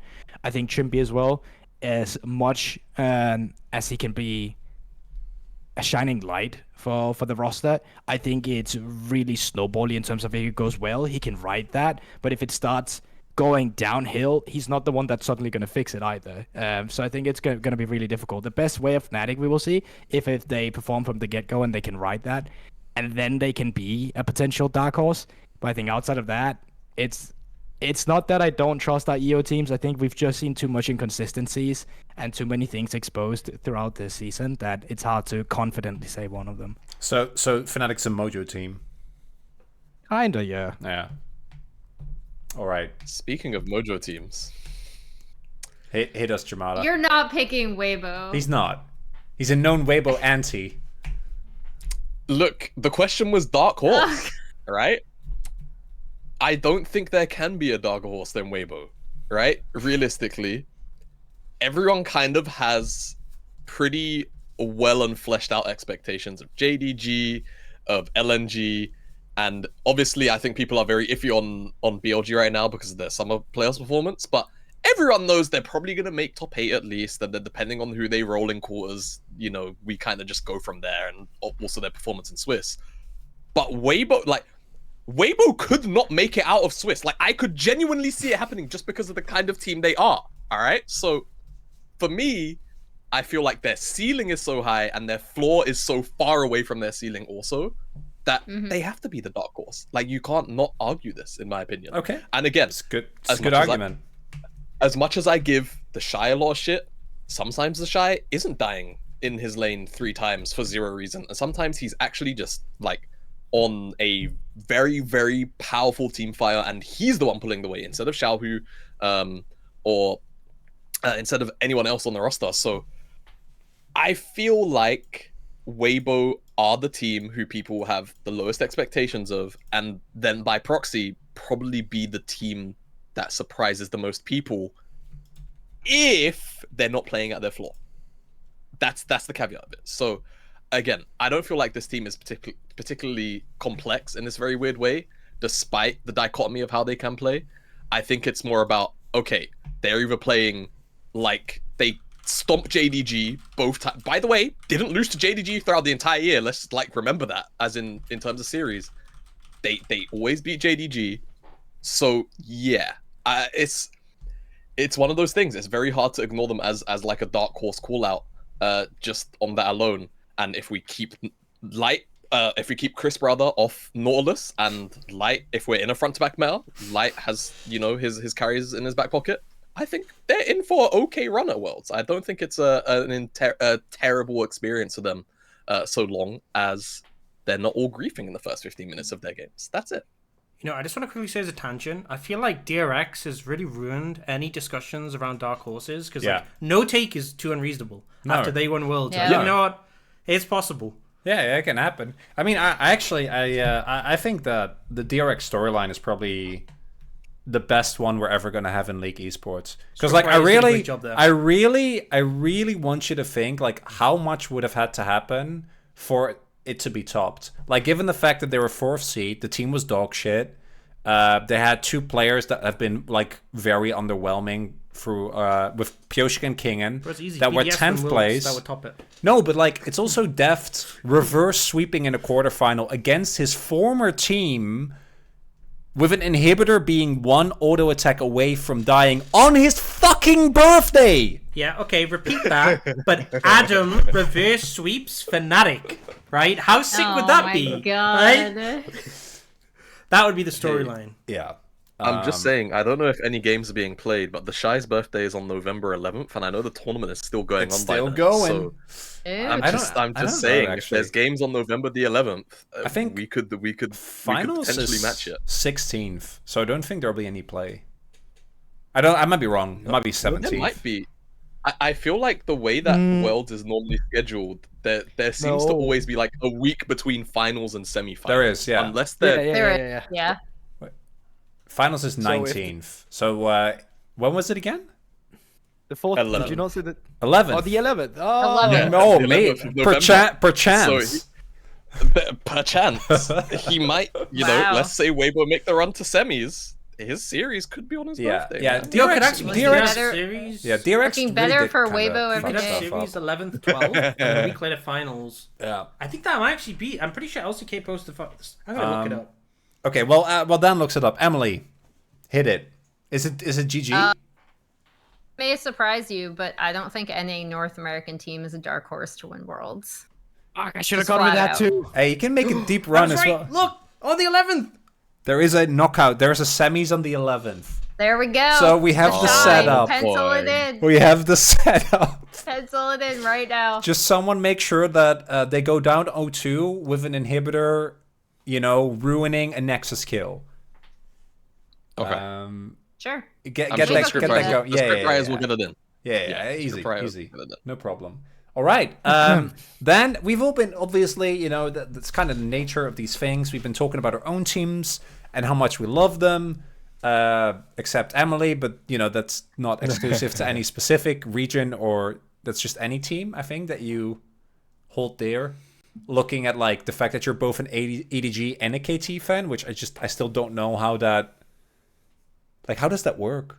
How can you have that much... I just hate myself. that much disappointment over like 10 years of League of Legends. Anyway, I'm a masochist. what is your Same. region's biggest issues going into the World Championship? JDG. Man. No, much time you do you can't have? say other regions are good. Can we start with Emily? Sure.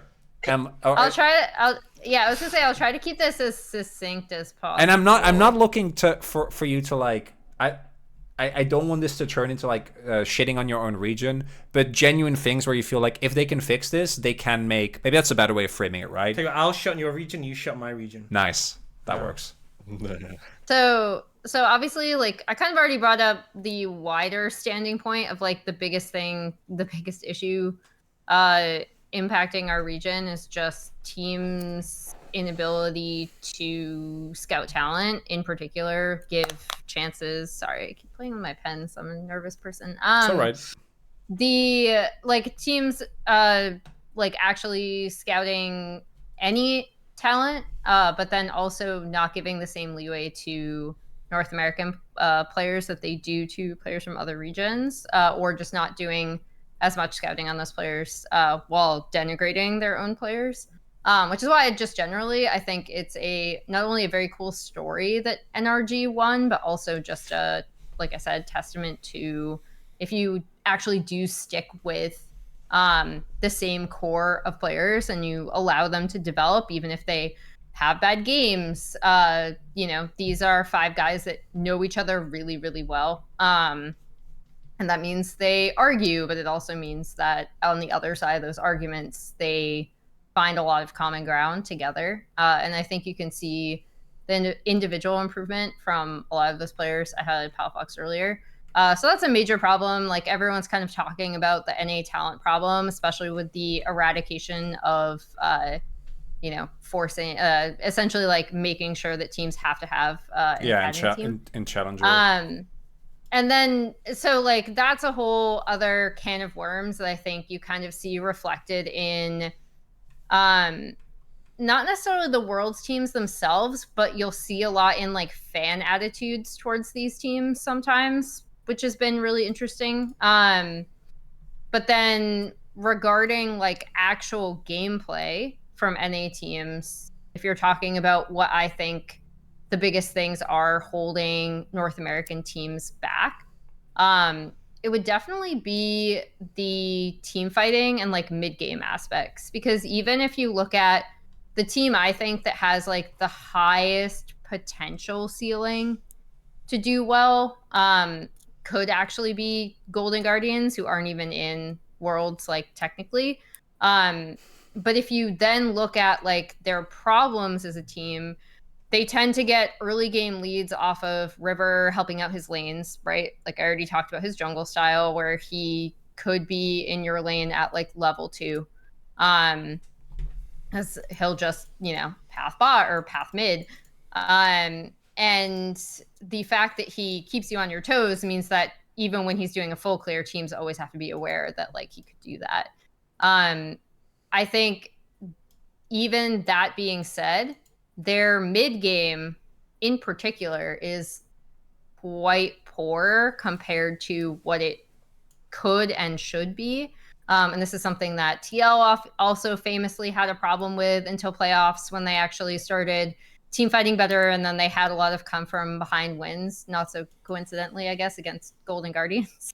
But like, I think there is just so many ways that North American teams can get away with a lot, especially in transitioning early game, like their inability to transition early game leads into wins.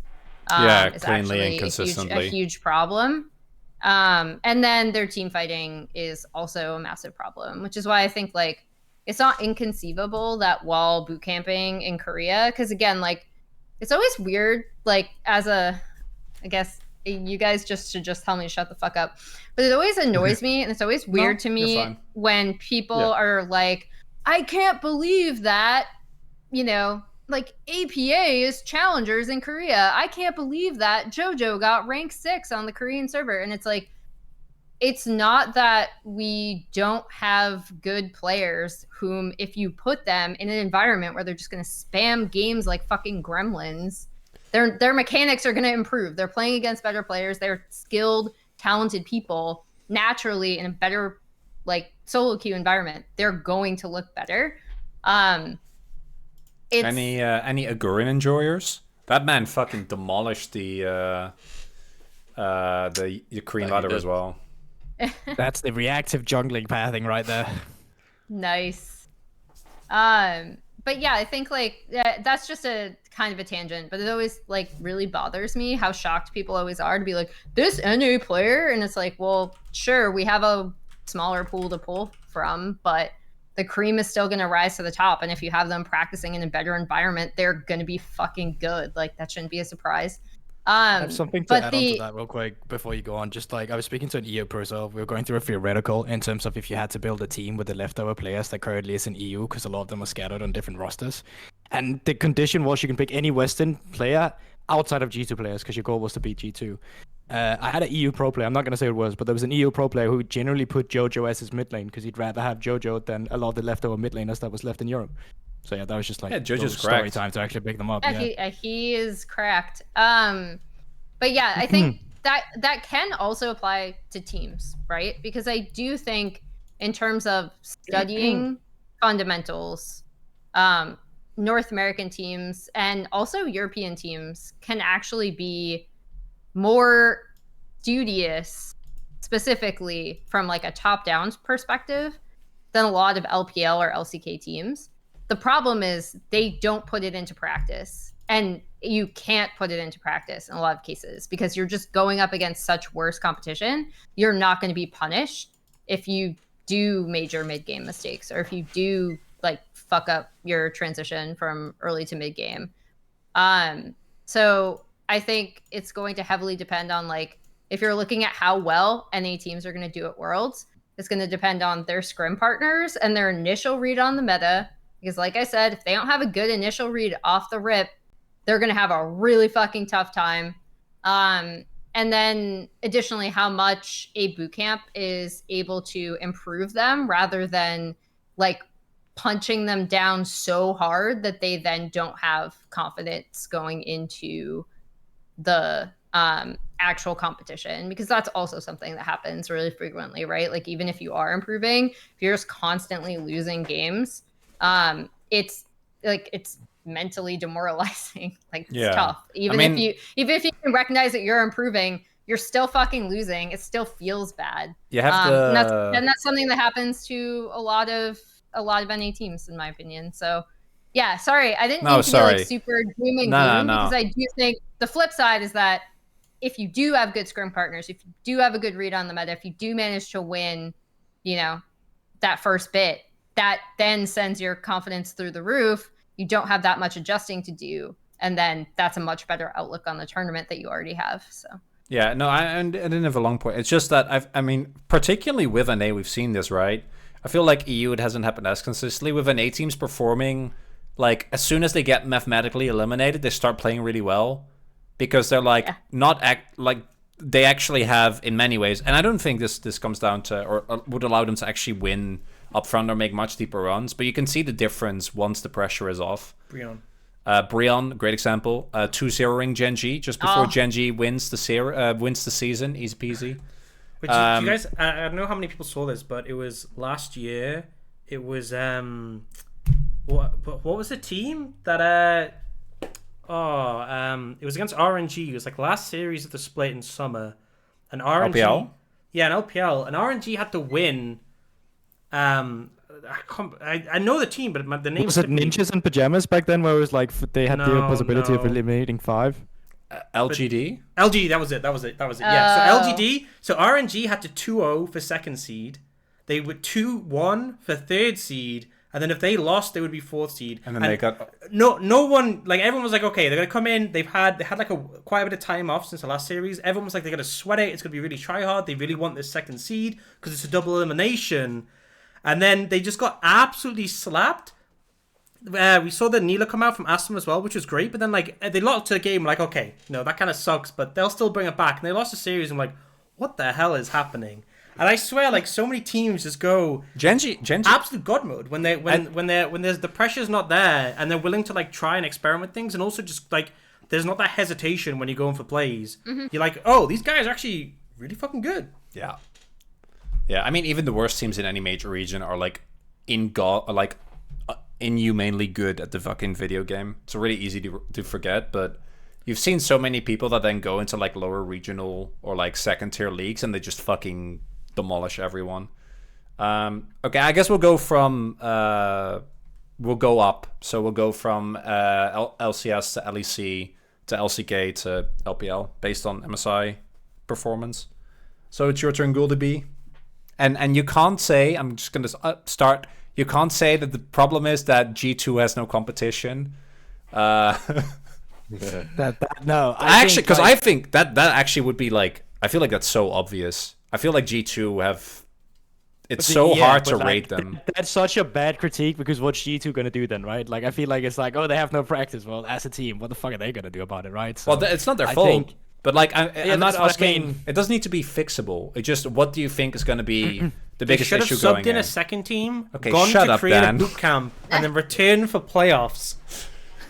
Have a secret That's the sister MSI team. meme. The MSI meme. Easy. Yeah. When I talk about the points I'm going to be making are not really going to be directed at G2. I think it's more towards the rest of them, since it's more like, why are they falling so far behind as well. Oh, I like that. That's good.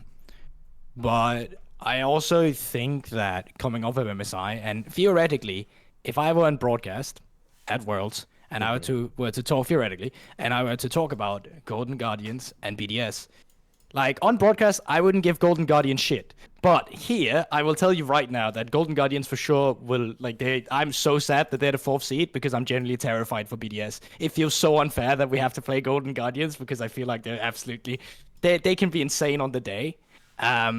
And I also think at MSI specifically, as an EU representative, we were really lucky we didn't play a single NA team. Because I think if we had played an NA team at MSI, we would have lost, and that would have gone fucking terrible for us. So coming off some of the issues, I think some of the delays with some of the issues that the NA teams also had at MSI, which obviously were the mid to late game. I don't think that's a big surprise. But I also think what's specifically plaguing a lot of our teams is that there is no way they know how to stay consistent. They are having a really hard time at first adapting to the meta. It took Fnatic ages to do that. Mad Lions as well has been plagued by this throughout the entire year. Meta adaptation has just been really poor for a lot of these teams. Another thing is that they don't sync up very well. Jungle support synergy has been really poor from some of our lower end teams, and it's been super clear when they play against a team like G2 why they can't keep up with them, because they're not making plays together on the right side of the move, and even when they have the correct map movements, sometimes they'll be at a man disadvantage, or they'll have a single person going in alone because they are not synced up and on the same screen and making a plan together. I really think that's a big issue for some of the lower end teams as well, just specifically planning. And that of course bleeds into the mid to late game as well, because that's where there's a lot of planning that goes into your map movements too. And I also just think that some of them struggle in general with just finding people who they want to play for, or a general identity. I think identity was the biggest problem for a lot of the teams. And of course some of that comes with, we don't know what the meta is, therefore we cannot find an identity to shift into the meta. But even when the meta was then kind of figured out, they still struggled with an identity at time. And I think Fnatic got close to it. They started putting Razork on some carry as well. They had Trimby on the initiators instead of trying to force anything else. And it kind of worked out for them. It's the reason they got so far as well, that they kind of just understood this is the way we're going to play the game now.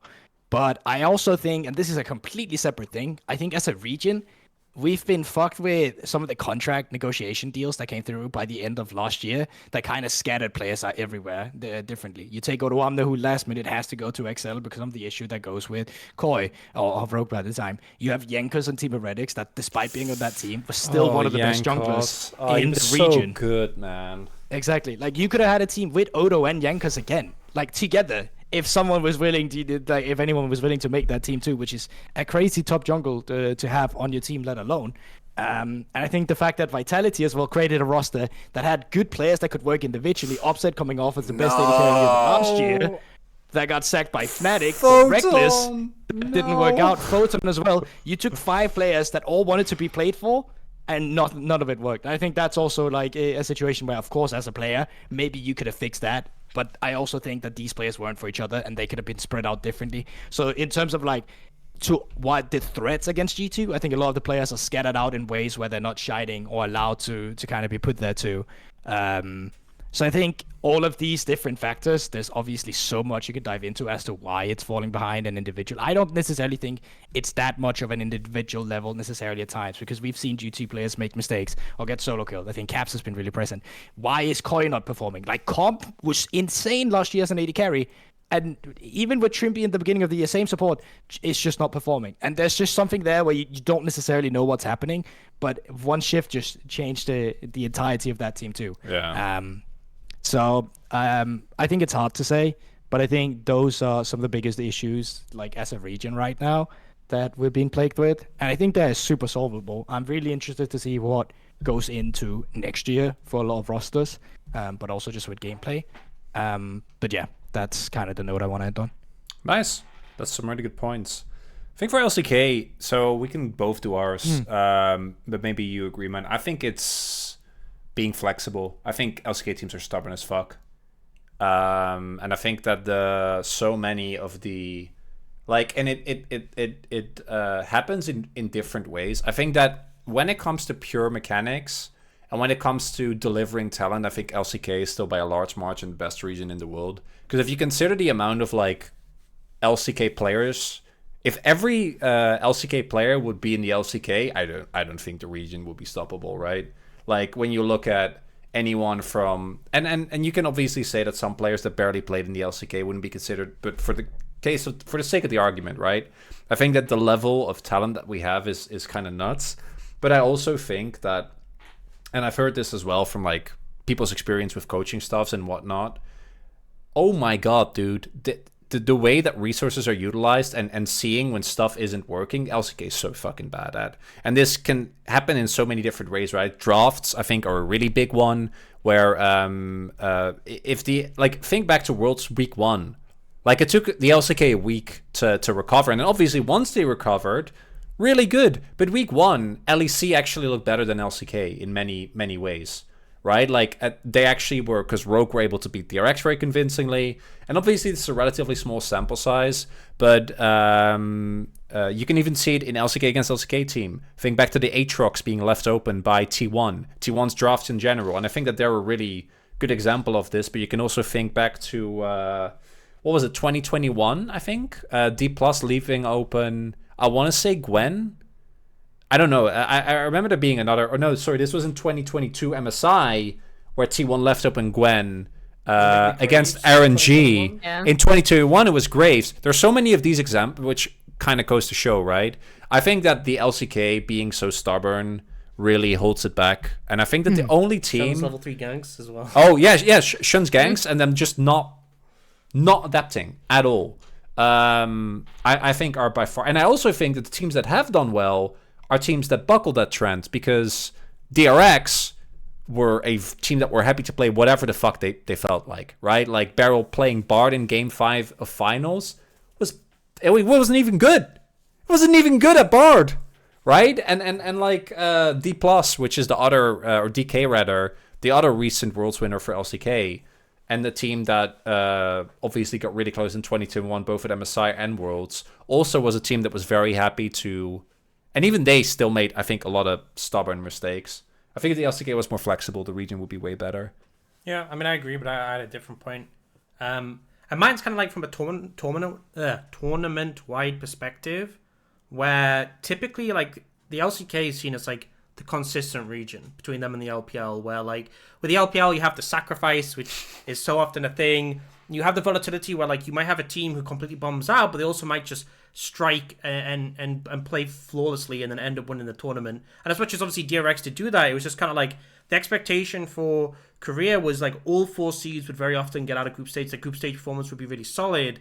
But I think, like, looking at the teams and the current state of them, the only team that, like, I feel like have shown a pretty consistent form is Gen G, and going into Worlds, you know, it's Gen G Worlds, right? Yeah. But like KT, or internationally in general. Yeah, KT rode that kind of... They had that period where they were just constantly getting their champs for, like... It was, like, 2 or 3 weeks where they had a massive win streak. It was even longer, man. Well, yeah, it was like 12 straight games of Kai'Sa for Amy. Yeah, every game, Amy got Kai'Sa. They kept getting, like, Renekton plus whatever, often Sejuani. 2021 Gen G, the fucking Renekton Azir moves. And they were just stomping, but, like, they really started to show flaws and struggle when it got to playoffs and just looked like they kind of crumbled. T1 have had, like, such a messy...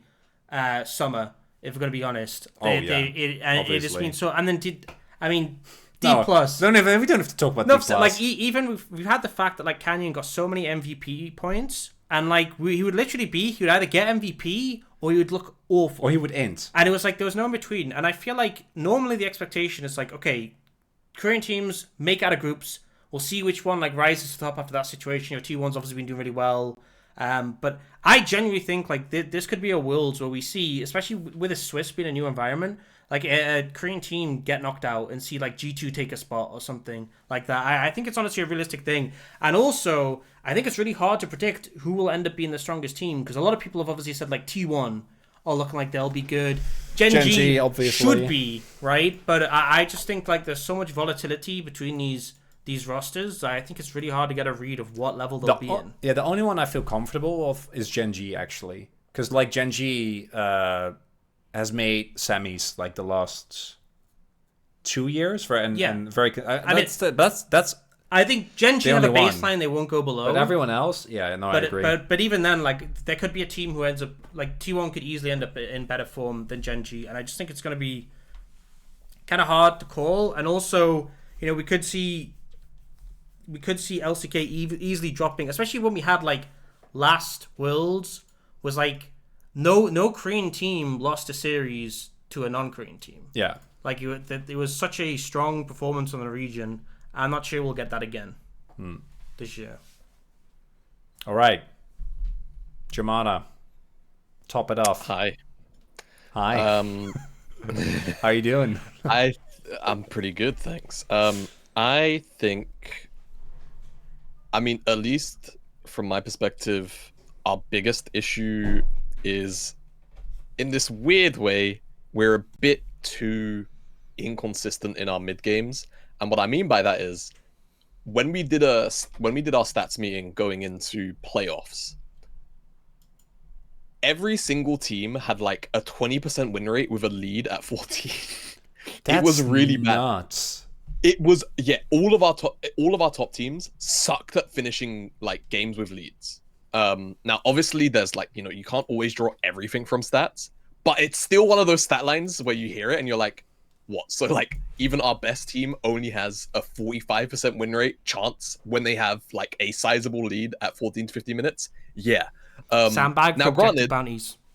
Do you know what I'm saying? Like they just want the extra gold objective bounties, I guess. But like, yeah, it's a bit different because obviously it's the LPL teams playing against the LPL teams, and I think one thing that I'm not concerned about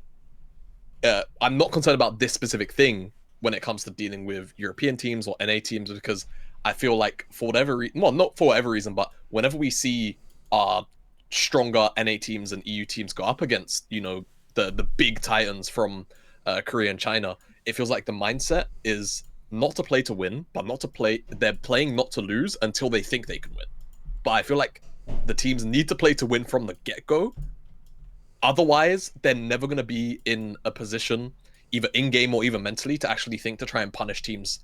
Like I'm saying that, at the very least, the LPL teams can be punished in the mid-game, because I think there was a lot of random flips for very little reason from a lot of our strong teams going to Worlds for LPL. And I actually, the one highlight I would like to bring is, I think it was C9 BLG. If you were paying attention at MSI to C9 BLG, it was such an annoying series to watch, I feel like, from the perspective of an NA fan. Because I feel like NA fans had the opportunity to pretty much just win whenever they felt like, at almost any given like skirmish, and they just never did it. It was so bizarre. It was so bizarre. BLG were not playing well. C9 could have played far more aggressively, but I felt like, oh no, we're playing against an LPL team. We have to just be on our back foot and never look for aggressive plays. So I'm not concerned about that with the Western teams, but I feel like LCK teams will punish, very sloppy mid-game transitions that I've seen from the LPL team. So that's honestly, I would argue, maybe my only concern for the LPL teams right now. Generally, as far as the real competitors, KOF, JDG, LNG, and maybe BLG if they decide to not grief, I think they'll be fine. I don't think that there's much an issue besides trying to make sure they're not being sloppy in those mid games when they're playing against the Korean teams. I think would be hilarious, Jamada, if we got a repeat of like 2020 Suning, where like Weibo knocks out JTG. I can see it. They beat them, right? Yeah, and then they just end up flopping. This Shy gets a pentakill and will finals. That is and the loses. only concern, right? We've had so many like regional team kills that I'm concerned. If we actually roll Weibo JDG, because I'm assuming, depending on how Swiss goes, that like might be a possibility for top 8. It feels like it's just like JDG is Superman, but Weibo have the Shy and he's got the Kryptonite in his hands, and that's it. That's all there is to it. You just don't know if he's actually gonna punt it in their face or just throw it away. He's like, I don't need this. LPL matchups in international events are always really funny because you can tell like who has actually watched the LPL by their reaction to like how this game is going. Like RNG EDG in 2021, yeah. 21, yeah. I think that was like a really good barometer for like, oh, EDG suddenly look way better when they're not facing RNG and they're trying to just do this weird like out fight thing. One other thing I did want to bring up about LPL teams specifically that I think you can kind of see from a few LCK teams, but it's the same draft problem.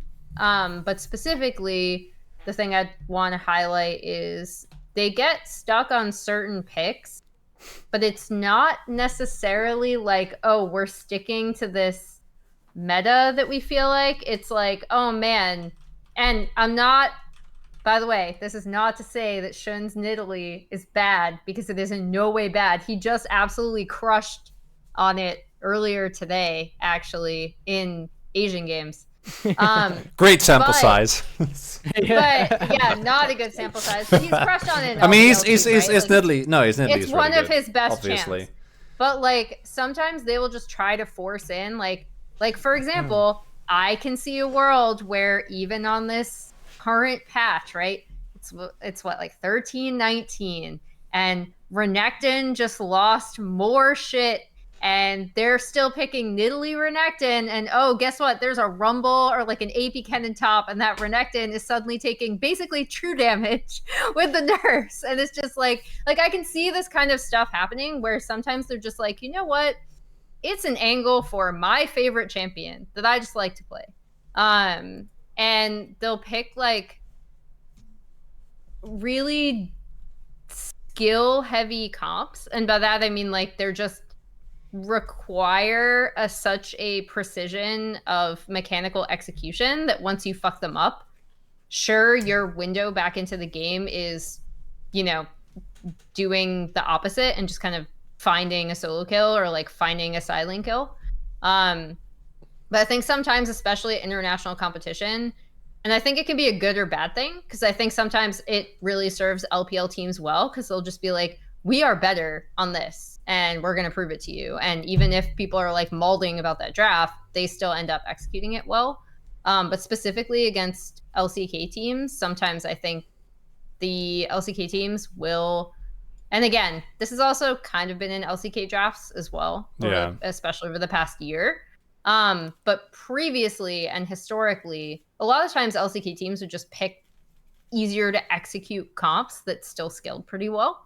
And LPL teams would not necessarily go that route if they felt like they could like outhand someone, or they'd pick a matchup where once you lose one side of that matchup, it's fucking doomed.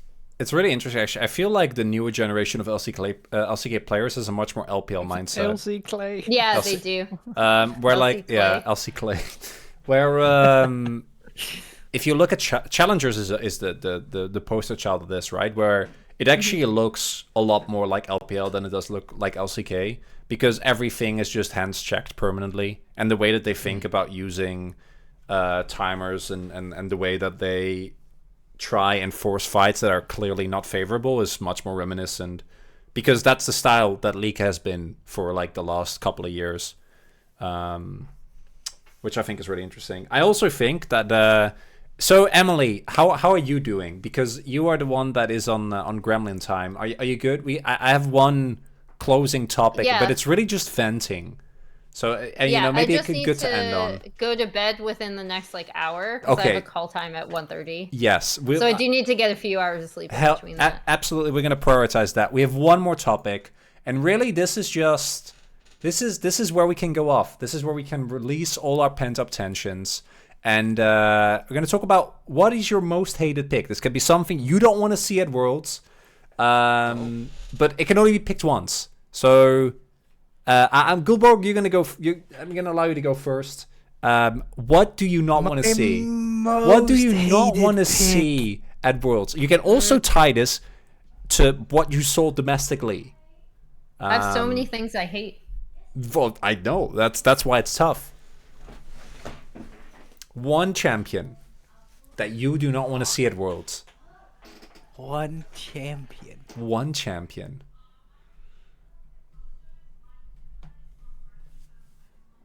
I got something to talk about. There's Okay, a really Guldborg, you go think.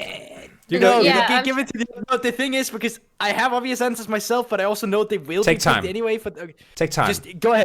Someone go ahead. Ox, hit it. I'm gonna. This is gonna be a weird one. I'm gonna kind of cheat the topic, but it is something I hate about a pick, and it's a pick I love, and it's Ziggs. Right? Always fucking what?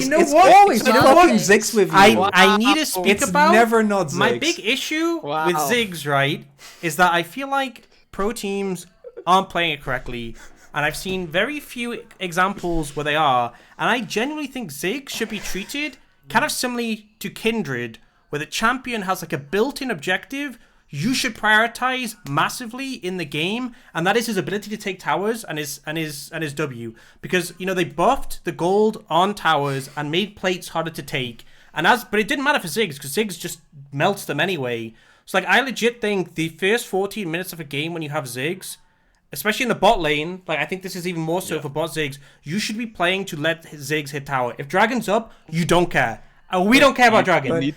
Play for Herald, play for plates, then you pick Ziggs with TP, and then your support roams. No, but then you pick Ziggs with TP, so you can TP. I've done this before, right? I've gone and I've TP top. I've just walked top lane, and then my top lane is pinging me like, "What are you doing?" I'm like, "I don't care. Your tower's low. It's mine. I'm consuming these plates."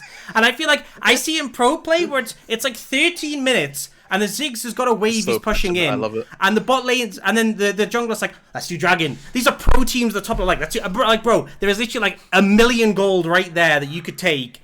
And I don't get it. They should put a marker on it. Like Kindred has like the map markers where it says your mark is here. Ziggs should be able to like do that on towers or something. Gamify it and be like, hey, you have a Ziggs new team. Go and let him hit the tower. You know what this should do? Oh yeah, you go first, Emily.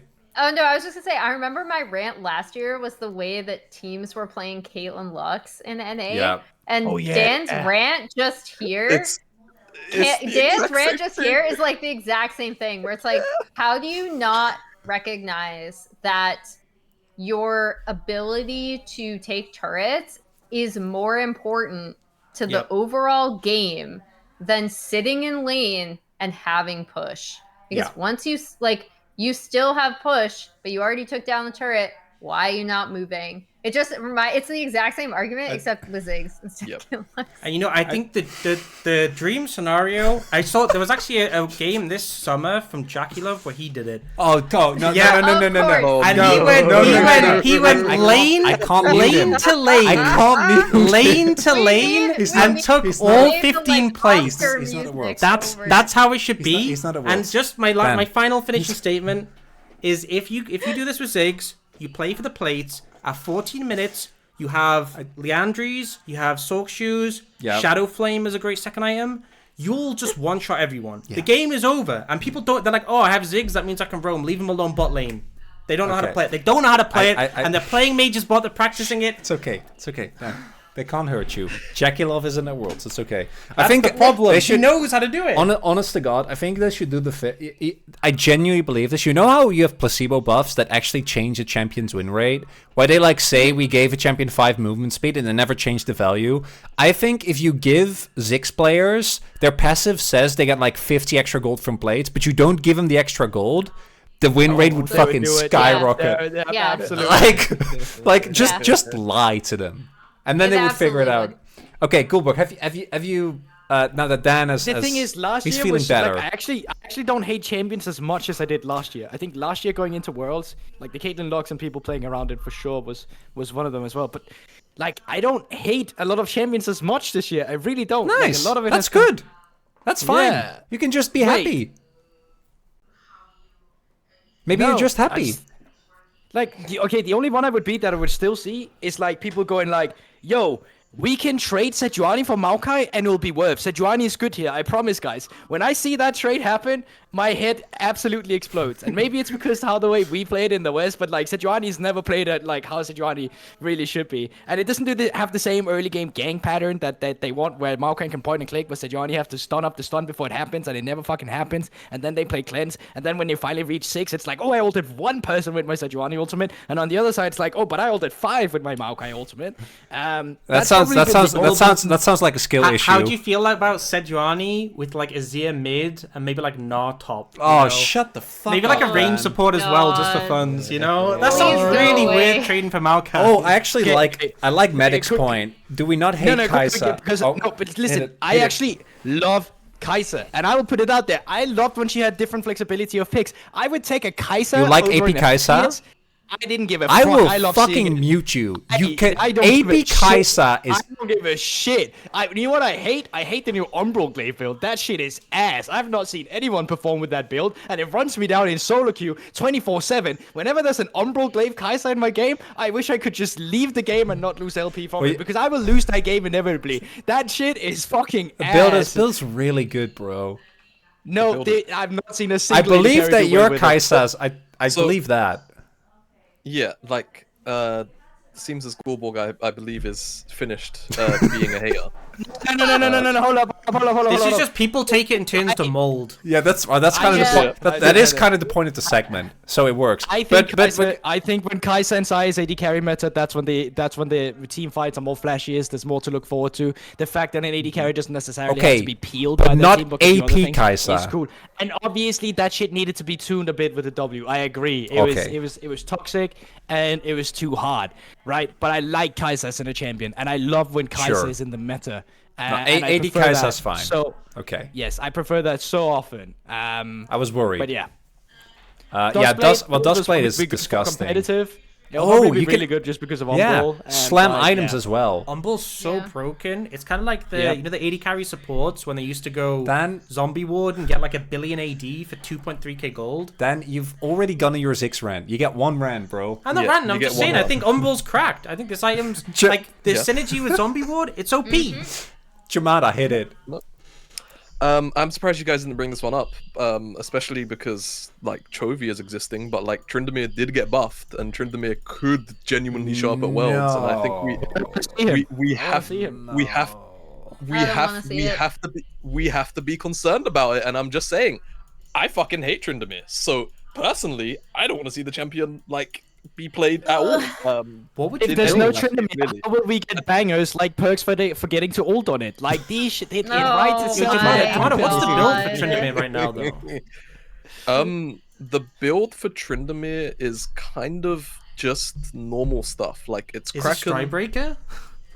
I've seen Strikebreaker most. I think it depends on the game. I think it depends on the game. Most people are fitting Kraken into their build, but then it's like Kraken Stridebreaker interchangeably.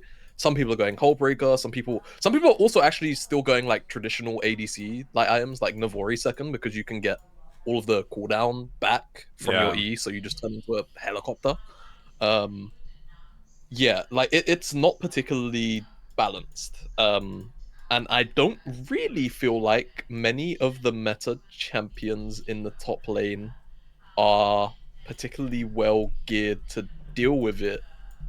And the ones that are don't really scale, and Tryndamere is just going to do either the side lane thing, or he's going to do the thing where he finds your back line anyway. Tryndamere top. Listen, I mean, either way. Counter.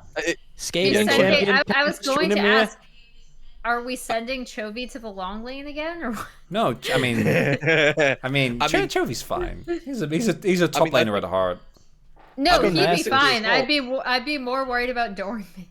Oh, you should. I mean, either way, right? Like, even if you think about mid lane picks, also, like, I don't think there's too many things that are gonna force a Tryndamere out of lane with like the proper. True, but what does Tryndamere do?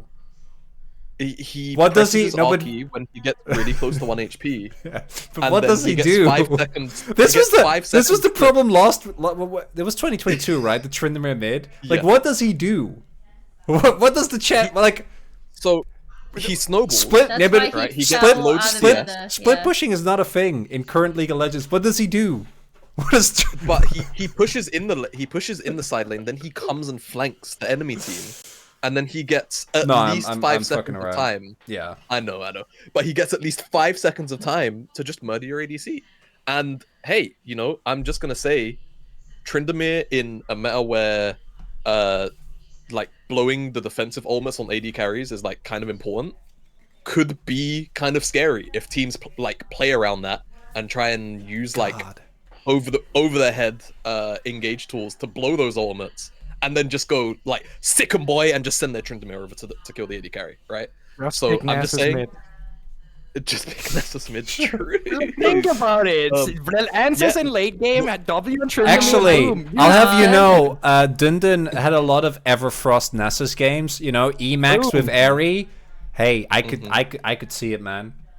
Maybe. Although yeah, I'd probably go. But Emax yeah. into W max. That sounds disgusting. That sounds Just so normal stupid. Nessus. Just like No, but that's not full fun. 80 or tank Nessus, full 80, No. Divine Sunder into tank, whatever the fuck. Just have the That's way W better. ready and the Just go champion tank, whatever. Yeah, go Frozen Hard. But yeah, Tryndamere is probably the pick. Other than that, I'm not gonna wear my CEO of ADC hate cap today. I think it's kind of obvious that the AD carries in this like they're fun to watch, but like they're not really fun to play against. So That's been the case for 3 years. Jamada, have you seen the cringe Sivir build that's going on at the moment? Where Oh, go, the Dustblade Black Cleaver one or whatever it is. Yeah, where you got like Shiv, yeah. Dustblade, Black Cleaver, Yeah, and you Shiv, go like you go Dustblade, first Cleaver, strike or Airy, and you just don't interact with the lane Sivir? opponent. Yeah, Yeah, I remember and you that just, one. Yeah. You meta waves, and then late game you just kind of do Sivir things. It's really obnoxious, especially like once Sivir gets Shiv, waves are just gone. I mean, the annoying thing that I found from my solo queue experiences is that AD carries don't understand how that build works. So they will do the first part, which is clear a wave, but then they think they have the DPS of a regular AD carry Sivir. Yes. And then they try and team fight, and then they just grief. So yeah, yeah. Honestly, maybe can we just get rid of Shiv again, or like just fuck Shiv? Shiv was a mistake. I'm not gonna lie, it's just kind of like Shiv. Yeah. All my homies hate Shiv. Honestly, I wouldn't Shiv, even mind. but- I wouldn't mind it existing if they just weren't so weird about how they wanted to balance it. But we're not going to have a balanced discussion. Yeah, I mean, this, Emily, hit it. Like a lot of, so I will say like a lot of my issues in terms of like, oh, I want to see, whenever I think of like, what do I want to see out of a tournament with the best players in the world? And the answer is, I want to see them play the things that will make them look most skillful. Obviously, that's Yumi. No, but like that's never gonna happen again. I think like we've learned so much about how lane prio is like ridiculously important. That, like, for example, one of the reasons why I think LeBlanc has been like been able to stick around is literally just because she can also clear the wave, and she has a lot of skill expression, which is why I was kind of like, yeah, I know the Shiv build is fucking trash and terrible to play against. I've experienced it, but I still do want to see like the best players in the world play things that'll make them like showcase their actual skill, right? But anyway, like there's broader things with the game that I think we've just learned too much about it at this point, or like too much about how how important lane pressure is, and because TP is still like unleashed TP versus regular or leashed TP. Do they even? I've never even looked at the tooltip to see if they call leashed TP. It is but, called unleashed. It is called it's animation when it pops and then boom, it's unleashed. I never pay attention. But I'm also an AD carry, and I only take TP if I'm playing Ezreal, and it's like truly cursed. Or Ziggs. But yeah, I don't play Ziggs. I think the actual answer as to the champion that I like would prefer not to see, just because I hate that she keeps popping up even when her damage is not that good, is Zeri. I am just really, really sick of seeing her. And I'm really sick of seeing teams continue to stick with her. Like when she kept popping up in the LCK playoffs, and then I realized the NA teams were still going to play her in their playoffs because they saw it in the LCK playoffs. despite the nerfs, and she wasn't doing as much damage. I was just like, why? Like, why is this happening? You know, like, why? Just, so again, like, I think, I am really sick of seeing her, and she, ironically, was one of the few AD carries that didn't have a ton of early lane pressure, obviously support matchup dependent. But yeah, I think a lot of my issues with like, what would I love to see from Worlds? Like, for example, I'd love to see more flex picks between top and mid again. I'd love to see people try Orianna and Syndra because I think they're both really good, especially Ori. But like, I don't know. I think like I'm at the point where I've just recognized that the game itself is not fundamentally changing without a major change to something like the way dragon stacking works, or the way that Yeah. you know, like it's been the same turret since gold works, 2021. or yeah, like exactly, like no itemization is going to change the fact that lane pressure is so important. Essentially, sorry, this is very rambly. I'm tired. That's No, okay. It's okay. I just take Jamada. Two things for that. Yeah, two very short things. One, dragon stacking is like the only reason why we've been stuck in the team fighting meta for however long we've been in. And I feel like if they never adjust how dragons spawn in or how early soul can spawn, then yeah, we're never gonna have like metas where it can be like anything but team fighting is the most efficient way to play the game. The other thing with Shiv LeBlanc, and I don't know why they don't change it, is why are we not just making blinks not charge the energized status? Absolutely. That's it. If they fix that, LeBlanc will be like 70% less obnoxious. It's okay. She actually has to do things. Instead, she has to stay there for so long. They just gutted her. They just gutted her on live. You know, they've made it's so frustrating. Because Akali with Chemtank. Why? Akali with Chemtank was the same thing when she used to be able to like auto with Chemtank. You know when Chemtank had that empowered auto? Because she could dash around. Away, came back and you restacked it. In my opinion, that, and then they're like, oh, yeah. I think it's slightly different because at least she's dashing around, and yes, she's got like a bunch of mobility and da. But LeBlanc can literally dash in from almost 2 screens away, auto the wave, blink back, and then get like 70% of the energized status charged back up from just pressing W again, and then walk back up to the wave and auto again and kill the other half of the wave. Yep. Just don't let energized stack off blinks. Keep it to dashes. I don't know what the coding stuff is behind it, because maybe that's what it is, right? To be generous, maybe. Well, if they change just it the for blinks Chemtank, that really makes it obnoxious. If they change it for Chemtank, they could easily do it for Shiv. But I do want to make a point quickly, Jamada, because you said how you were sick of the Dragon Souls being so important, and how the meta is all about team fighting for them. And this is like looking a little bit ahead, but I don't know if you've seen the prospective patch notes for like post Worlds. Yeah. But they've actually nerfed individual dragons and No buffed Dragon Souls. So all awesome. Dragon Souls are stronger. So now teams will be even more about team fighting for souls. They'll be even more important. So you can look forward to that. Guys, it's okay. They're gonna do big changes for preseason. It'll be fine. Surely. Do you know what? Surely.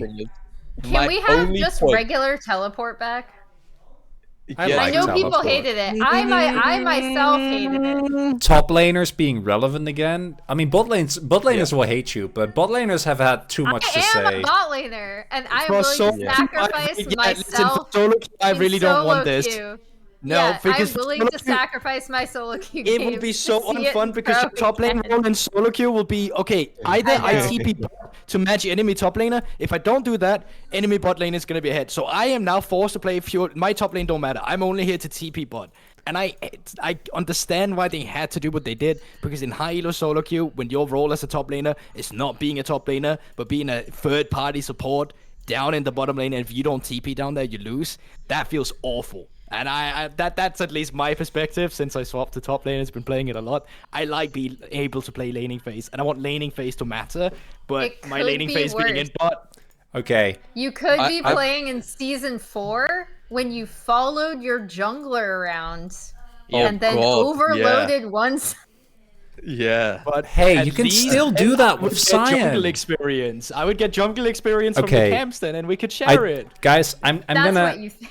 So I actually put a lot of thoughts into this, and initially I was going to go with Cassante because I think that not only does he do too much stuff, but the main thing I hate about Cassante is that he just truly feels like, when do you ever see anyone interact with a Cassante except when like he's solo killing people in top lane, right? It feels like the only way to deal with him is just don't interact with him and then wait out because he doesn't skill that well, particularly inside.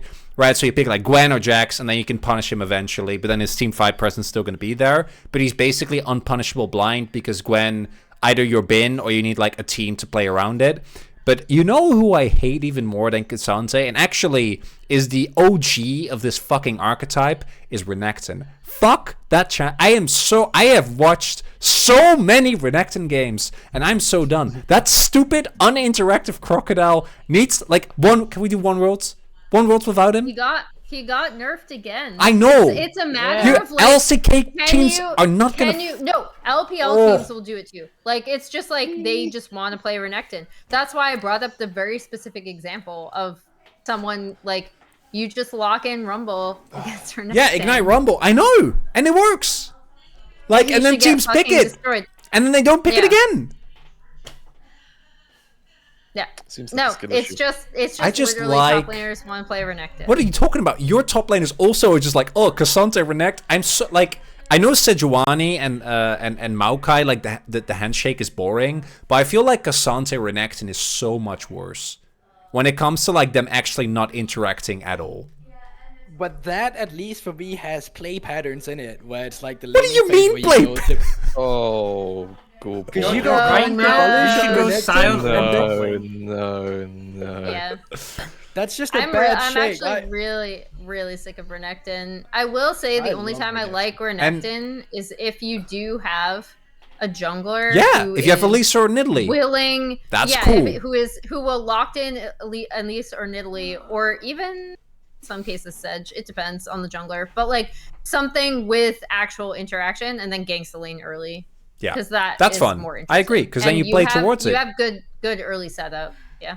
I mean, I actually like the current state of top lane in competitive. Like, I generally feel like it's not as the best it could ever be in terms of, do I see, like, because to me, like, I would love to see champions like Riven, Aurelia, Fiora as well at times, and for them to work too. But in terms of the current trifecta, or like the champions that exist with Renekton, Cassante, Jax, at least just Rumble as well coming in there, I feel like that's a like pretty decent pool to watch outside of other things. For example, like for me, it feels like Camille as well. Yeah, good shout. But it feels like a decent pool where there is counter matchup between the champions, and then you understand how and what advantages these champions are gonna get if they play against. Like if I see Renekton into Ornn, I know that Ornn is just gonna sit back, be a team fight bot. Renekton's gonna farm plates with the mothers, and that's gonna be like. Yeah, and I mean, I think it's okay competitively. Yeah. I don't think it's the best. But I think it's cool. That's cool. Fine. Yeah, I'm not asking about your opinion. I wanted to talk about what I hate. Okay, I didn't criticize what you hate. I didn't ask.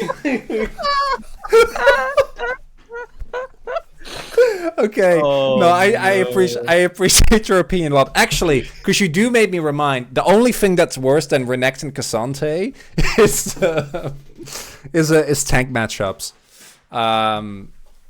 For Gwen. No, Gwen's fine. I think I'm okay with Gwen. I'm sorry, Guldborg. I didn't mean that. Camille too. Camille's fun as well. I feel like Jax, Camille, Jax. I'm so sorry, Guldborg. No, Guldborg. Now I feel bad. He's done. No. Leaving. No. Is he actually putting away his microphone? I feel so bad. What is it even attached to? It's attached to a stool. Yeah. Oh, now I feel bad. Damn it. Guldborg, are you there? He can't hear me. This is horrible. I hate this. He's making you feel bad. It is a stool. Yeah, it is a stool. No, I know, but it works. He can hear us. I know. He but must it's working. Be able to hear us now. Yeah. No, he can't hear us. Guldborg. Okay, well, I guess we're wrapping it up. I upset Guldborg. I feel horrible. I feel like this is a very fitting ending. So you get for trashing Renekton, obviously. I mean, Renekton. It's just the. I'm gonna go back and stream solo queue. No, Guldborg, I'm sorry. I'm loading up now again. I'm loading up. I didn't mean it. Are you actually streaming? Oh, absolutely. Okay, I'm hosting you then to make up for being mean. I feel very bad. Anyway, are you actually gonna play Renekton? Do it. Can you cue a Renekton game? You at the very least have to dedicate your first game of the stream to Renekton for sure. Yeah. It can't be worse than your Shyvana. Oh. Shut your mouth, Elk. Shut your goddamn mouth. My Shyvana is a fucking... He's a... Dude, the man is the best Shyvana in D3 right now. I was Diamond 1 yesterday. It's been a hard losing streak, okay? Oh my god. You have TikTok highlights, right? That means you're a good player. I've got TikTok highlights. Yep. All right. I want to thank all of you for joining in. We actually kept it within 2.5 hours, which is let's go. Which is good. I'm proud of us. I didn't know we were gonna be able to do it. Final shout outs, everyone, and then we're gonna wrap it up. I'll start with Guldborg. My shout out? Or what am I doing? I don't know. Shouting out what? You can out anyone, a partner, or a song. You know, I'm very open to anything. Shout out to the few people that actually do like me on Analyst Desk. It feels good when I see nice comments, especially to What do you mean? What do you mean, few people? You're great. Shut up, Guldborg. You're great. In addition to you being on Analyst Desk. It's a hard role, and I do appreciate the ones that like it. So yeah, thank you to all those people out there that's there. And also shout out to the stream, twitch.tv/Real Guldborg. He's live right now. He's queuing up, and yep, go the rest of you. It's fine. Yeah, Guldborg. I actually saw I don't know if you've seen. There's like a whole Reddit subreddit for fans of you. They all talk about how much they love you. It's called GP mains. Fuck off. Yeah, they must really like you, right? They got a whole subreddit for you. Oh, fuck off. All right, that's Dan's shout out. Jamada. What? That was that's your shout out, bro. You get one. A shout out to all of the Guldborg haters. You guys really motivate Guldborg.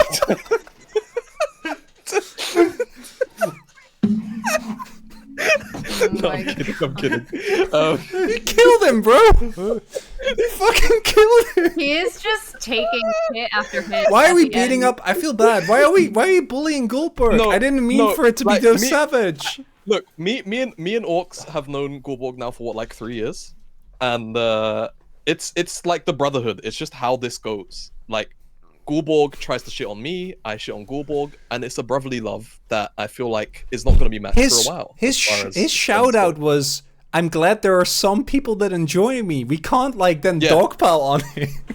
No, let's do it, and then that way it's the tough love stuff. You know, you really harshly critique him, and then he's like, "Damn, let's get better." True. Yeah, let's. Okay. Great shout out, Jamada. Thank you. No problem. No, Jamada has the philosophy that I need to shit on you because else you're gonna get ego, and that's what he tells me every single time he comes on the LEC. Exactly. Okay, Emily, before you head off to bed. I mean, I've been doing this since 2021 now. And I kind of just want to shout out, or I've been on broadcast since 2021. I was like, did we do our first episode in 2021? I don't remember. But yeah, I feel like even as a journalist, but especially now on broadcast, I've always been surrounded by people who are just insanely easy to work with, and we work in an industry where people are naturally pitted against each other, I guess, and I feel like I've always been really fortunate enough to be able to work alongside people that are also just insanely helpful and amazing to work with, including all of you. So I don't know. I always look back. And this is also from like having experienced Game Changers this past weekend, where I like hosted the desk for the first time. It was also just like kind of looking back a lot at how I've improved, but also just how incredibly fortunate I've been throughout my entire broadcast career. So shout out to all of you, in addition to, people I work with on the daily. That's probably the best shout out that someone has done on the numerous episodes of this show. Thank you, Emily. I'm gonna ruin it. I've been struggling a lot with unfortunately being alone with my own thoughts and thinking back on my career since there's no league to distract me. Guys, I couldn't pick Renekton. They first pick Quinn. Oh. Just outplay it. Bro. Dodge. Just lock in Renekton, man. They somehow knew. Yeah, counterpick yourself. You got this. Yeah, after I locked in Mordekaiser. Great and very sincere shout out. I'm gonna shout out my boy Jackie Love. Get him a support. Get him a team, please. I'm so tired. He has never played with a good support in his life. All right. I'm going to thank everyone watching. I really appreciate everyone tuning in here tonight. I will make sure to also upload the VOD to YouTube. I also want to shout out all our guests today. Orcs for coming all the way over from across the hall. Jamada for joining for the first time. Emily, as always, a great pleasure. Guldborg, I'm really sorry. I feel very bad, and I hope you didn't take it to heart. Don't feel bad. I do. Okay. I will. That happens all the time. It's fine. I'm used to it. Oh, can't do this to me, Guldborg. Yeah, but I know, but it works. I know, but it still works. I know that it's leaning into it, but so my shout out then is to Guldborg. I hope he feels better soon. And stream. Game, yes. Sorry. If I win this game, yes. There you go. And stream Psychedelic Switch by Carly Rae Jepsen. Everyone have a wonderful night and take care. Bye-bye. I'm reading Guldborg. What's your it's a real Guldborg, right? Guldborg. Yeah, real Guldborg. There we go. So everyone, please be nice. Remember when you rate the stream, you guys are still in my Discord, so they're still hearing it. Nice. Awesome. That is okay. Hello. Take care, everyone. All right, I'm going to bed. Yeah, please go to sleep. That's no problem, Emily. All right, have a good one. Thanks for joining, Em. Bye-bye. Yeah. Bye-bye. Bye, guys. Oh, God. Well, Chronicler, thank you so much for that rate of... that I really appreciate that. Yeah, I hope you feel better, bud. Good luck with solo queue games. Thank you. Take care. Bye-bye. Take care. Bye-bye.